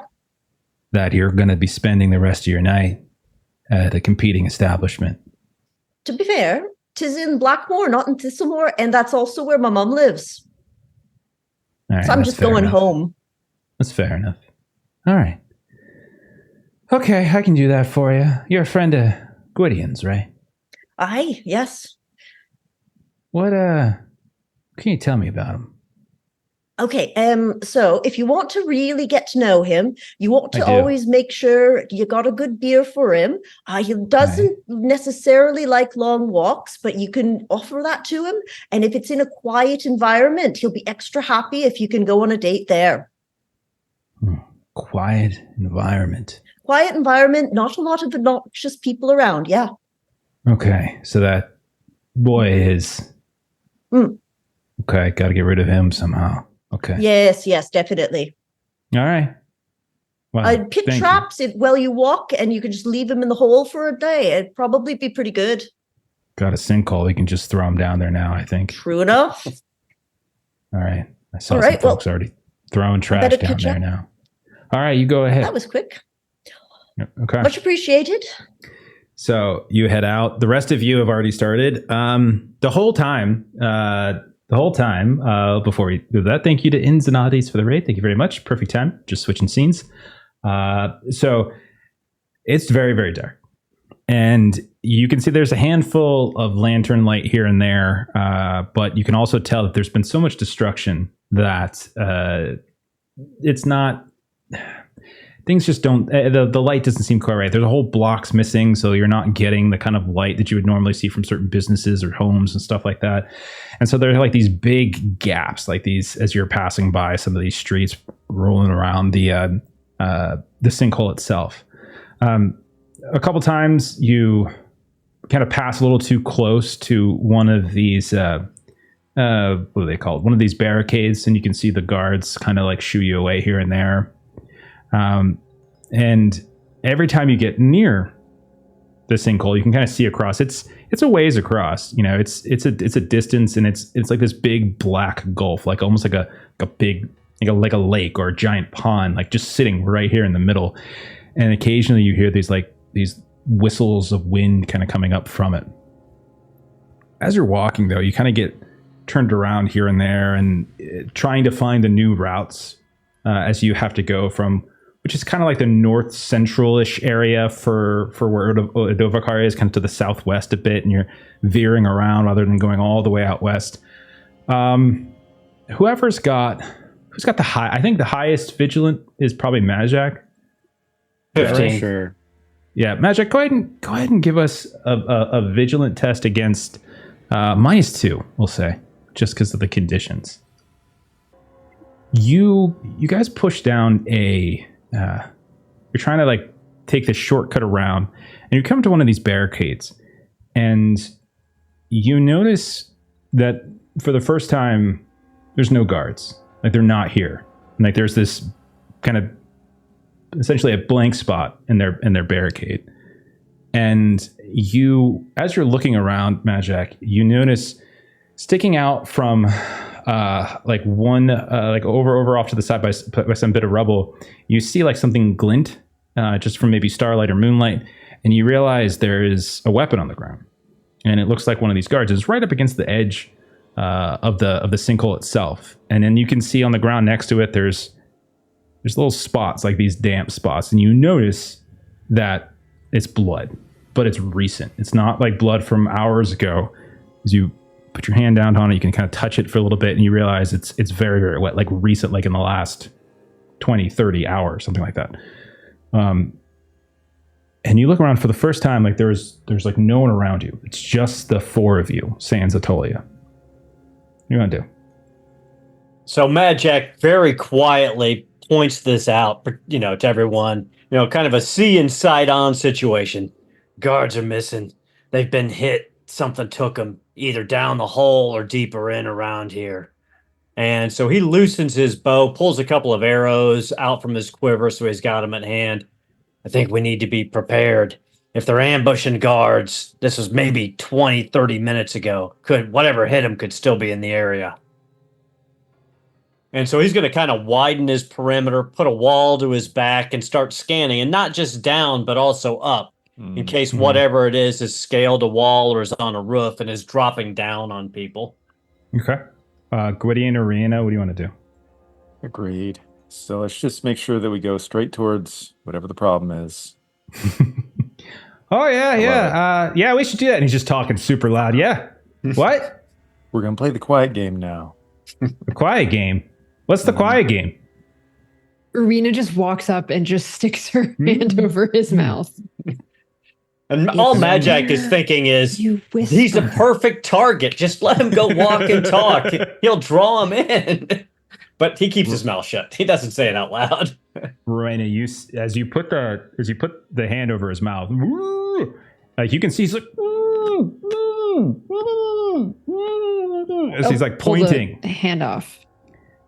That's her right there. That's the lady right there. You see her? And as you look over Madjac, you can see like kind of across the way, across the sinkhole a ways. Not like fully across at its widest point, but like kind of across maybe like a southern loop of it. It's a ways away, but you can see like there's a woman in this fairly light looking robe. She's got a lantern, and you can see that she's hurrying. She's like moving quickly, like running. And he's like, "That's her, right? That's what she looks like right there. Maybe. I don't know. She's kind of far. Okay, maybe it's not her. No, I think it might be her." And he just keeps saying that at really high volume. And once he shares the information, Rena kind of like moves her hand back over his mouth again. Whisper. Now, I know she's around the other side of the sinkhole from us, but is she running further away from us, or is she running towards us around the sinkhole? You can see, like, you guys have been kind of curving around the western side of the sinkhole. You can see she's cut, like, she's like, as you look across the southern, like bulb of the sinkhole, she's kind of running eastwardly. So, like, you guys, she's almost like running perpendicular and away from you guys. But like, it's so dark, just like the one bit of lantern light is so obvious at this point. Like, you can just see her running. But I'll also say, Madjac, you see at a distance, there is, like, you can see the reason why she's running. Like, there is a shadow that seems to be chasing her. Like, there is something behind her from here and there. Like, you can't, like, there's no lantern light for that one. It's just like this dark shadow here and there. So can we spin around and move against the direction we were going to try to intercept her? Yeah. Yeah, you certainly can. Yeah. Let's do that. Let's run straight at the problem. Yeah. Okay. Madjac looks back. He's like, "Get in. We're gonna have some fun again. I love this. All right. God, I love this game. I can beat you at that at least." The three of you, give me a quick. If you're chasing, if you're trying to like catch up, quick. But it's going to be modified because there's barricades, there's guards that are going to be kind of getting in your way, so you're going to have to kind of circumvent them, and then there's like rubble and stuff that you have to worry about as well. So we're going to modify it like a -3. So just go ahead and give us like quick -3. Not my strong suit. Just pure Madjac is speed and careful. Madjac is used to being very careful as he moves. So it was a -3. It was so close. Rena rolled a 1. Nice. Which is fantastic. Like almost the only way I was going to pass this because it's a quick 7 -3. They're such good quick, and it's just not ever successful. Sorry, buddy. It'll happen. That's It'll happen right. when it's super important someday. Don't worry. It's gonna turn around. Now is the time to fail. Fail now. Well, before we're deep in it. We'll see what you think about that in a second. So as you guys are running, at some point we'll say, Madjac, Gwydion, like you hear the shouts of like these guards that are down the street, because at this point you guys are kind of running around like almost the rim of the sinkhole, like you're behind the barricade. And you hear the shouts of these guards who come chasing after you, and like they start to surround you at this point, and they're like, no one around here, nope, back across the barricade, and they don't notice Rowena, will say, and that's accounts for Rowena kind of sneaking past and starting to run. and you can see that you get past Rain, and you're chasing after this, and they're like, Gentlemen, it's been a very difficult day. Let's not deal with any kind of strangeness. Please, back behind the barricade now. Back. But Come on. we saw one of the shadows chasing a young woman around the side. We were trying to intercept it. We were defenders earlier today. All we ask is the opportunity to protect that young life. I appreciate that. Which direction? He points out where she was running from and to, and at the angle she was cutting. You had to have seen the lantern light when you were cutting us off. She was the one running. Thomas, did you see lantern light? Across this... maybe. I don't know. We're looking one there. Thomas, take 2 men. Go check this out. As the man said, we will take care of it. We'll take care of it. There is order here. We're trying to get things back to a sense of order and decency. We appreciate your assistance, gentlemen. But we will handle it from here. Now, if you would please, behind the barricade. So, it's for your own safety. Madjac will back around and then try to figure out an alternate route so he can maybe triangulate and intercept the path of now Rowena and this young woman. So as the two of you are kind of intercepted, and they miss Rowena somehow, and we'll say, I'm going to say, because it's hilarious, that somehow they also missed Dismas, who's with Rowena, and the two of them are running like, oh, hey, should we go back and get them, you think? Kind of talking to, I think Gwydion got in trouble. Oh, he got arrested again. Mouth. Hand over goodness. mouth. Oh. Whisper. What did I say? Whisper. Whisper. She's getting away. Yes, thank you. Let's go. So, so she picks up. And so the two of you, you're running.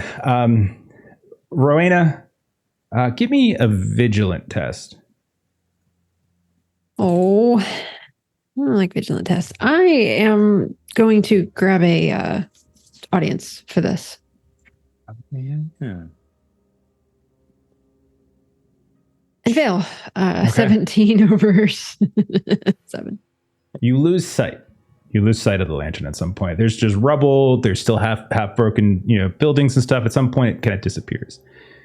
And he's like, oh, I guess we better turn back now. We tried. We can go back to the Overcar and get something to drink. You feel like getting something to drink? Maybe. No. We have a direction that we're heading. Atolia will catch up to us. We will continue around. Okay. So we'll say you continue around, you're kind of coming up to the rim, you're looking around, you're kind of avoiding some of the alleyway spots where these barricades are set up. And finally, you catch at a distance, there's like this little kind of inlet area where the part of the sinkhole seems to cut inwards a bit. You finally catch sight of her again. And as you do, you watch as this shadow is just kind of stepping up. And you're a good 50 yards or so from her. And you see like a glint of a blade. And you hear a voice like, no, help! And as you're watching, you just see the glint come back and just thrust right into the torso of this woman. Oh, that's her. Oh, that's her right there. Oh, we better go help her. And as the sword comes, it's like, help. What do you do, Raina? You're the only one there. You and Dismas. What do you want to do? And she's had her quarterstaff out as they've been chasing. And so she's just going to look over to Dismas, and we defend her. And so she's going to run in and see if she can conk this shadow on the back of itself. Okay. Go ahead and roll. Are you just rushing in as fast as you can? Yes, that would be what I would do. Okay. So as you start rushing in, and he's just like, why are we running? He's just not being the most helpful guy in the world. You can see the shadow kind of whip the head around, and you realize it's not one of these things. As you get a little closer, the lantern light is now on this face, and you see like a woman, mid-30s, mid-40s, brown clothes. It seems like dark brown leather cloak, all that kind of stuff. And she just pulls the sword out. And as she's looking at you, she's looking at distances you're running. You're still, 20 yards or so away. And you watch her just push the woman in the robe down off the edge of the sinkhole. And then bolts and runs away. Give me a quick test to see if you can catch up. This is going to be modified against her quick, which I think is going to be I don't have the sheet up. I think it's -2. I'm so bad at quick. I'm Sorry. going to spend. You did so well last time, though. I'm going to spend another one, so it'll just be a -1 instead of a -2. Sure. I don't remember what we're using the dice for, but I believe you. Oh, I rolled a 19. So you're just falling by, she's moving so fast. You see her run, and she kind of leaps up on some rubble and kind of scrambles up onto the side of a wall and hops over. You're running, and you maybe try to do the same thing, but you slide a bit, and then you have to climb up over again, and you hop down, and you can still see her in the distance. You're not gaining on her. She's getting further and further and further. Eventually, as you're running, Madjac and Gwydion come as they've been taking this alternate route. Now, when they catch up with you, they see you and they see Dismas running, but she at this point is almost beyond vision, and she's almost to what looks in the direction of Antique Plaza. She's looking like she's almost further away and away. What do you say to Madjac and Gwydion as you kind of meet them in this alleyway, in this dark alleyway? I'm chasing the woman that stabbed Anadea. And she'll point toward the sinkhole where she got pushed. And so she's going to keep running after the attacker and hoping that maybe one of them will go help Anadea. So it turns out there's something better than running head on at a murderer, and that's climbing down the fucking sinkhole. Let's do it. We're climbing that sinkhole? No, you're going to keep watch while I climb down the sinkhole. Right now? Make sure. Yes. It's really dark and everything, man. Someone just got murdered over there. I don't think that's safe. That's the point. Okay. So the two of you, he follows you. Madjac, what do you do with the knowledge that Reyna just gave you? Madjac looks, he's just the worst. He runs after Reyna thinking to himself, this is not the way tonight should be going. Okay. What a lovely night it's all been out here. Totally. You have been walking. It's been perfectly fine for you. You are at this point. You're right at the door. At the tavern. You're right at the door of the tavern. There it is. Oh, yeah, there's awesome. the door. All the moss covering the ground floor and the second floor. You're completely oblivious to all this happening. Yeah, go inside. Beautiful place. Moss covering everywhere. You can see some drinking happening. Yeah. Obviously, it's later in the night, so people are. It's not as busy a crowd. But yeah, you get here, you look around though, you don't see your friends. But we'll cut back to them as Madjac and Reyna. I'll say you watch as the killer, the assailant, whatever this might be. You see her just kind of run into the streets. She just runs clear, full speed into the streets of Thistlehold. You can tell she's going kind of eastward direction of Antique Plaza, kind of that direction, but she's just running to the streets. It's nighttime, so there's not as many people on the streets, but there are people. And every now and then you hear oh, watch it, what the, that kind of thing going on. Go ahead and I'll say Madjac, why don't you do it this time? Why don't you go ahead and roll a vigilant as you're just trying to kind of keep track of her for as long as you possibly can. Any negatives? I'll say at this point, since she's actually in the light, you can, you're fine. Just roll flat. A 1. Okay. Under 15. Okay. I'll say with a 1, which is a fantastic roll. You watch as she's running, and she goes to turn down an alleyway, and you notice something. And the reason it probably stands out to you, at even at this great distance, maybe there's a lantern light overhead and she just passes underneath it and she goes to turn down this alleyway. You watch, she starts to the form starts to shift.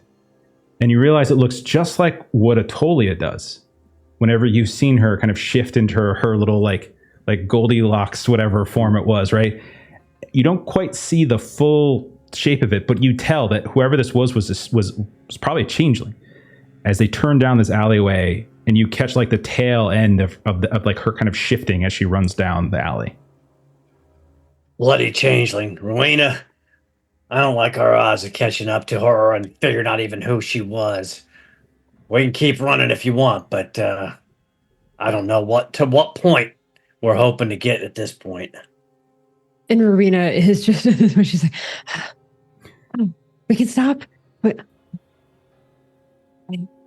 I don't know how you jump on the roofs and do all the running. She stabbed Anadea. I thought she was a shadow.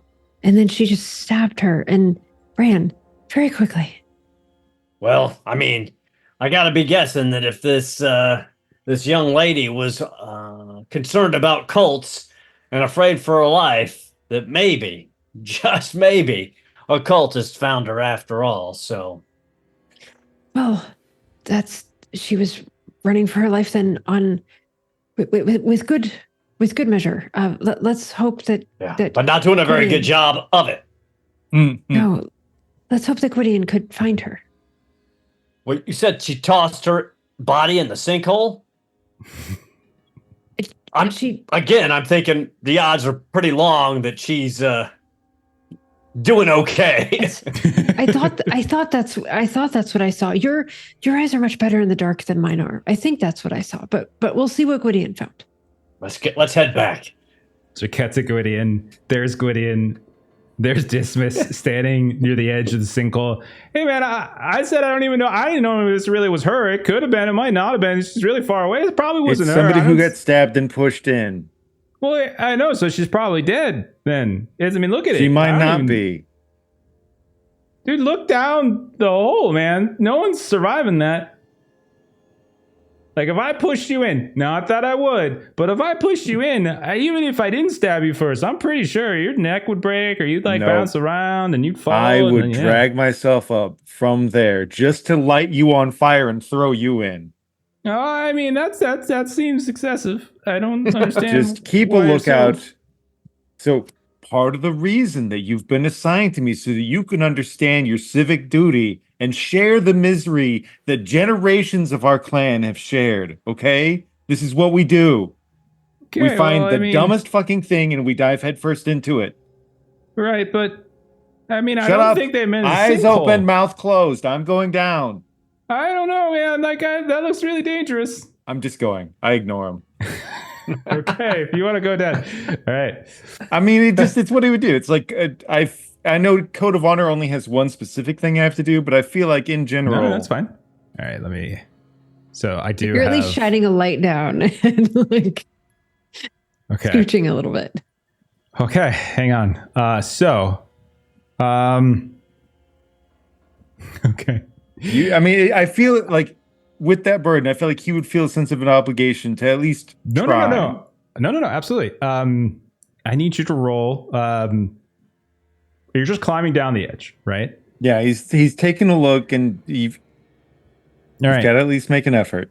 Give me a vigilant -2. It's dark. You don't have any rope. You're just doing handholds as you're trying to climb down the edge of this. The edge of this sinkhole here, and he's like, "All right, well, it'll be fine." Take an audience if you want. Okay, I will. We'll just make it a -1. And it could happen. It could happen. It doesn't. It doesn't. Right. I need you to roll a quick test at this point. And I'll tell you, you've been failing a bunch of them. This is a good one not to fail. Okay. I might take one more audience one. Good one not to fail. Yep. Here we go. Ooh. Nope. Nope. Ooh. So you're climbing down. It's very, very hard to see. You're putting your hand onto there's various cracks and rubble and such, and you're just slowly trying to move down as best you can. And it's just it's so hard to see where to put your hand. Like in the light of day, this might be easier. If you had some like climbing equipment or a rope for support, this might be easier. Maybe depth perception. if you had 2 eyes, all of these things are kind of working against you as you're moving down and down. And then you are going to fall. At one point, you slip and fall. And I actually, well, you can roll it actually. Roll a D12. Roll a D12. You're so generous. Thank you. You just let me know what the number is when you roll. 7. Could have been worse. So would have been worse. Basically, what I'm rolling, that rolling was how many meters you fall before you hit. I was thinking that was the roll low one. I was like, yeah. Wonderful. The good news is because there are some relatively sloping sides, it is a -3 from that. So it's going to be a 4. So you fall essentially 4 meters, which means you take 4 points of damage as you fall. Armor does protect as usual, so you can go ahead and roll your armor. Okay, so I Oh, will gosh. roll it. Is there a way to just... I'll just roll the D8, because if I try to roll it, it'll try and parry. Sure. You attack the sinkhole. I attack the sinkhole. Oh, nice. Okay. I've been You really land. useful to have me there. You're prone. You're on some ledge on the side. You can't feel your ass. It's whatever you just landed on. Your whole back is numb. You just lost your breath. And hey, you all right? I'm going to climb up, light you on fire, throw you in. I don't know. I mean, you weren't really good at climbing down. You sure you're going to be good at climbing up?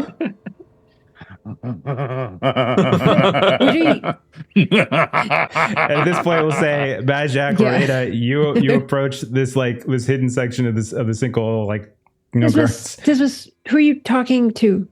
Gwydion climbed down. Yeah, and then he fell. Don't worry, he's alive though. Somebody's jawbone stuck in my ass. Gwydion, can you hear us? I'm blind, not deaf. Half blind. Oh, thank goodness. Yeah, he's got the one eye still.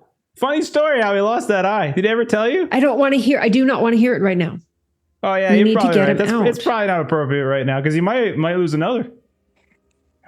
So, okay. So I've got my quarterstaff, which is going to give us a little bit of lend.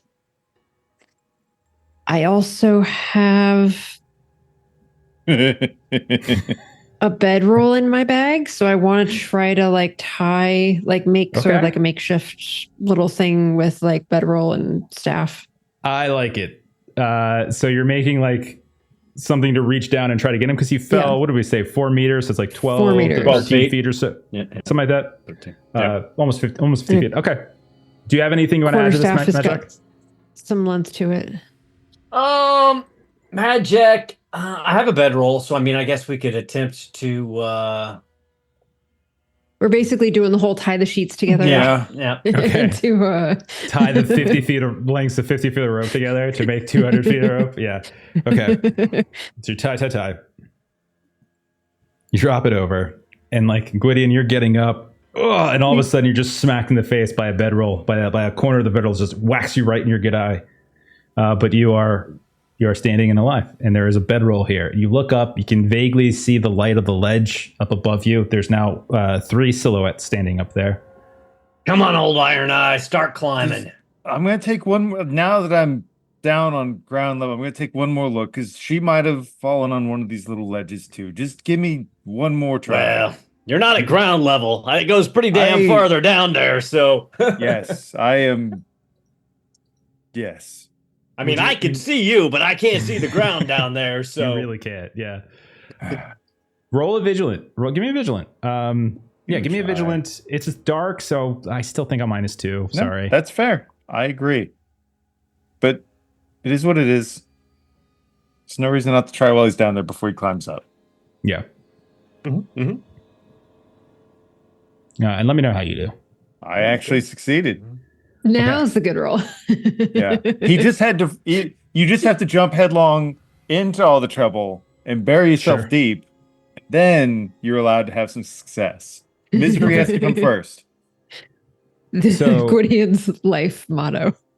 You can see about, say, the way there's about a 40.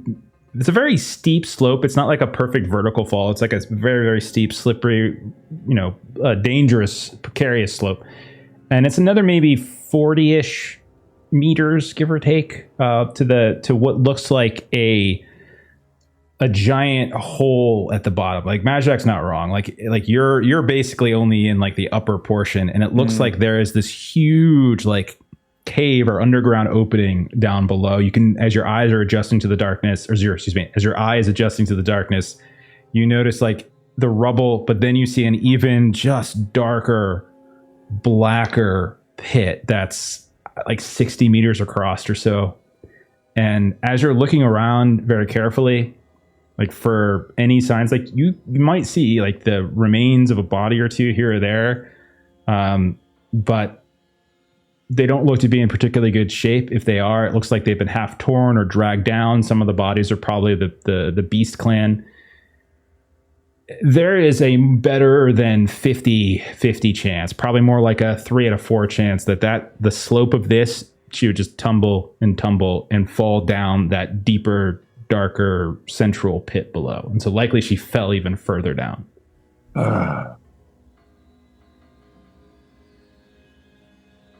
Okay. What do you see down there? I see like a good 60 feet more that she probably rolled down. I'm really glad that you didn't roll all the way down that. He almost did. He was really close. You know what I'd really be glad of, old Iron Eye? If you climb up out of that damn hole so I can go get a bath and take a nap. Because I think I'm about done with this day. After all, she was only a possible job. We don't even know who the hell she was. So let's move on. She could have had like notes about the cult on her.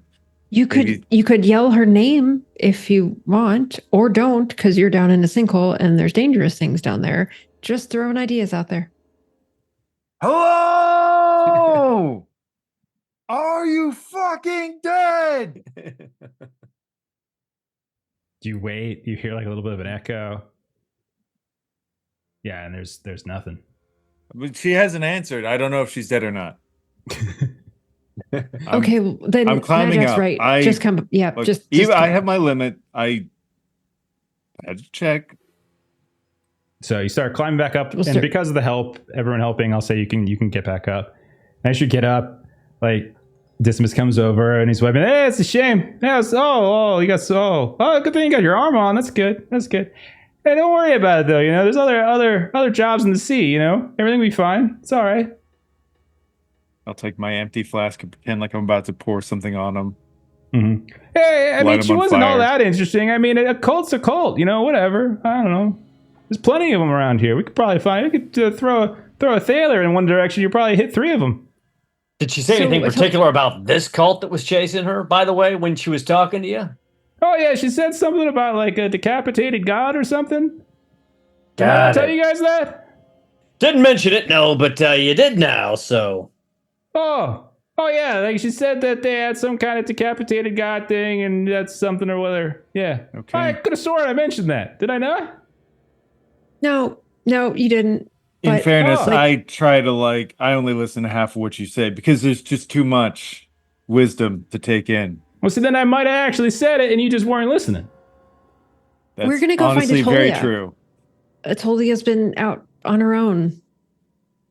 Let's go do it. We should stick together, though. We don't want people getting thrown over the side of the sinkhole. What, Gwydion? What? And Gwydion's just pulling like a chunk of jawbone literally out of his ass. Yeah.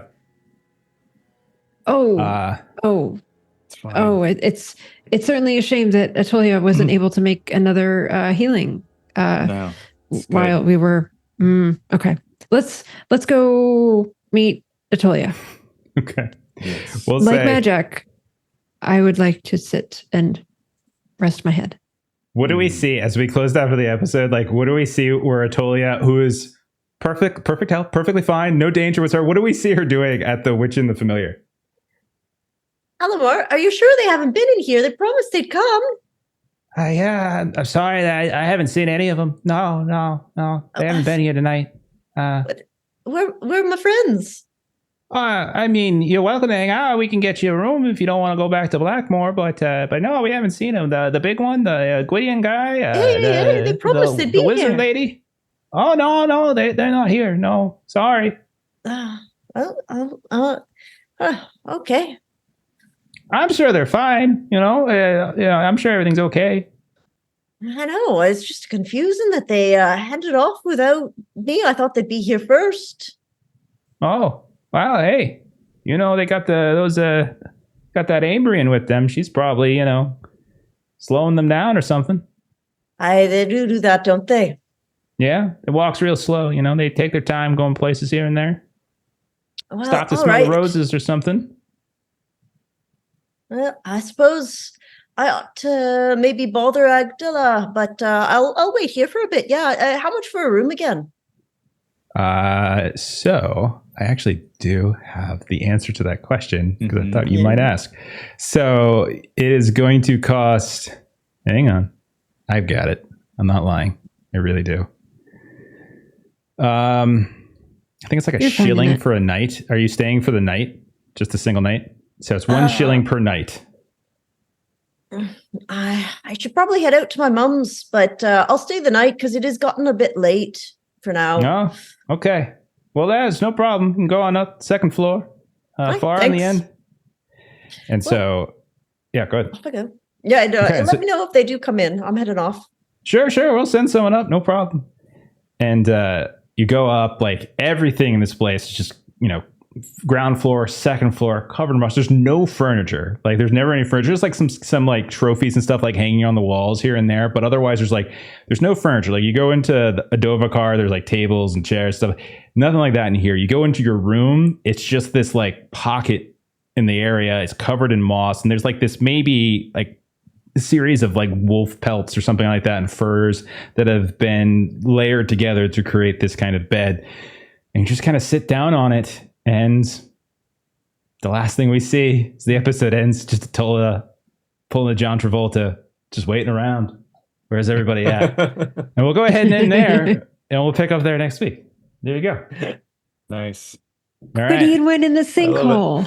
It was very smart. It's really dangerous. Better be careful. Yeah. He pulled a hair's leap. Oh yeah, that's true. Yeah. Yay, it wasn't me. Was Dismiss suitably burdensome, Jeremy? Was it? I feel this is perfect okay. Good. because I want Gwydion to be as miserable as possible.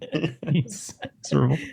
Oh, that's great. We can make a little token for him. You can bring him on adventures with you. You can use him for things. Absolutely. Yeah, Exactly. He could totally be a help to the party. He's totally I believe it. All right. Absolutely.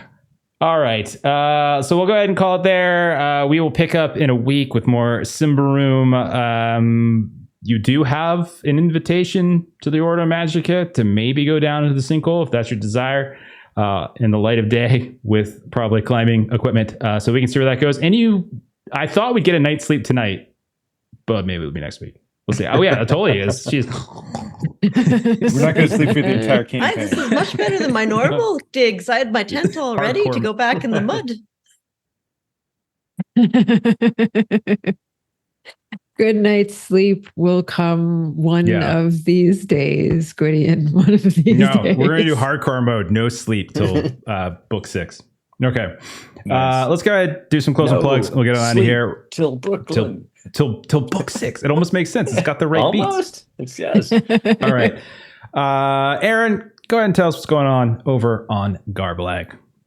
So on Garblag next week on Tuesday, I don't think there's anything. Wednesday, we could be starting our new Warhammer Fantasy Roleplay 4th edition campaign with Jim back in the driver's seat because we just finished off our Marvel Multiverse Season 1.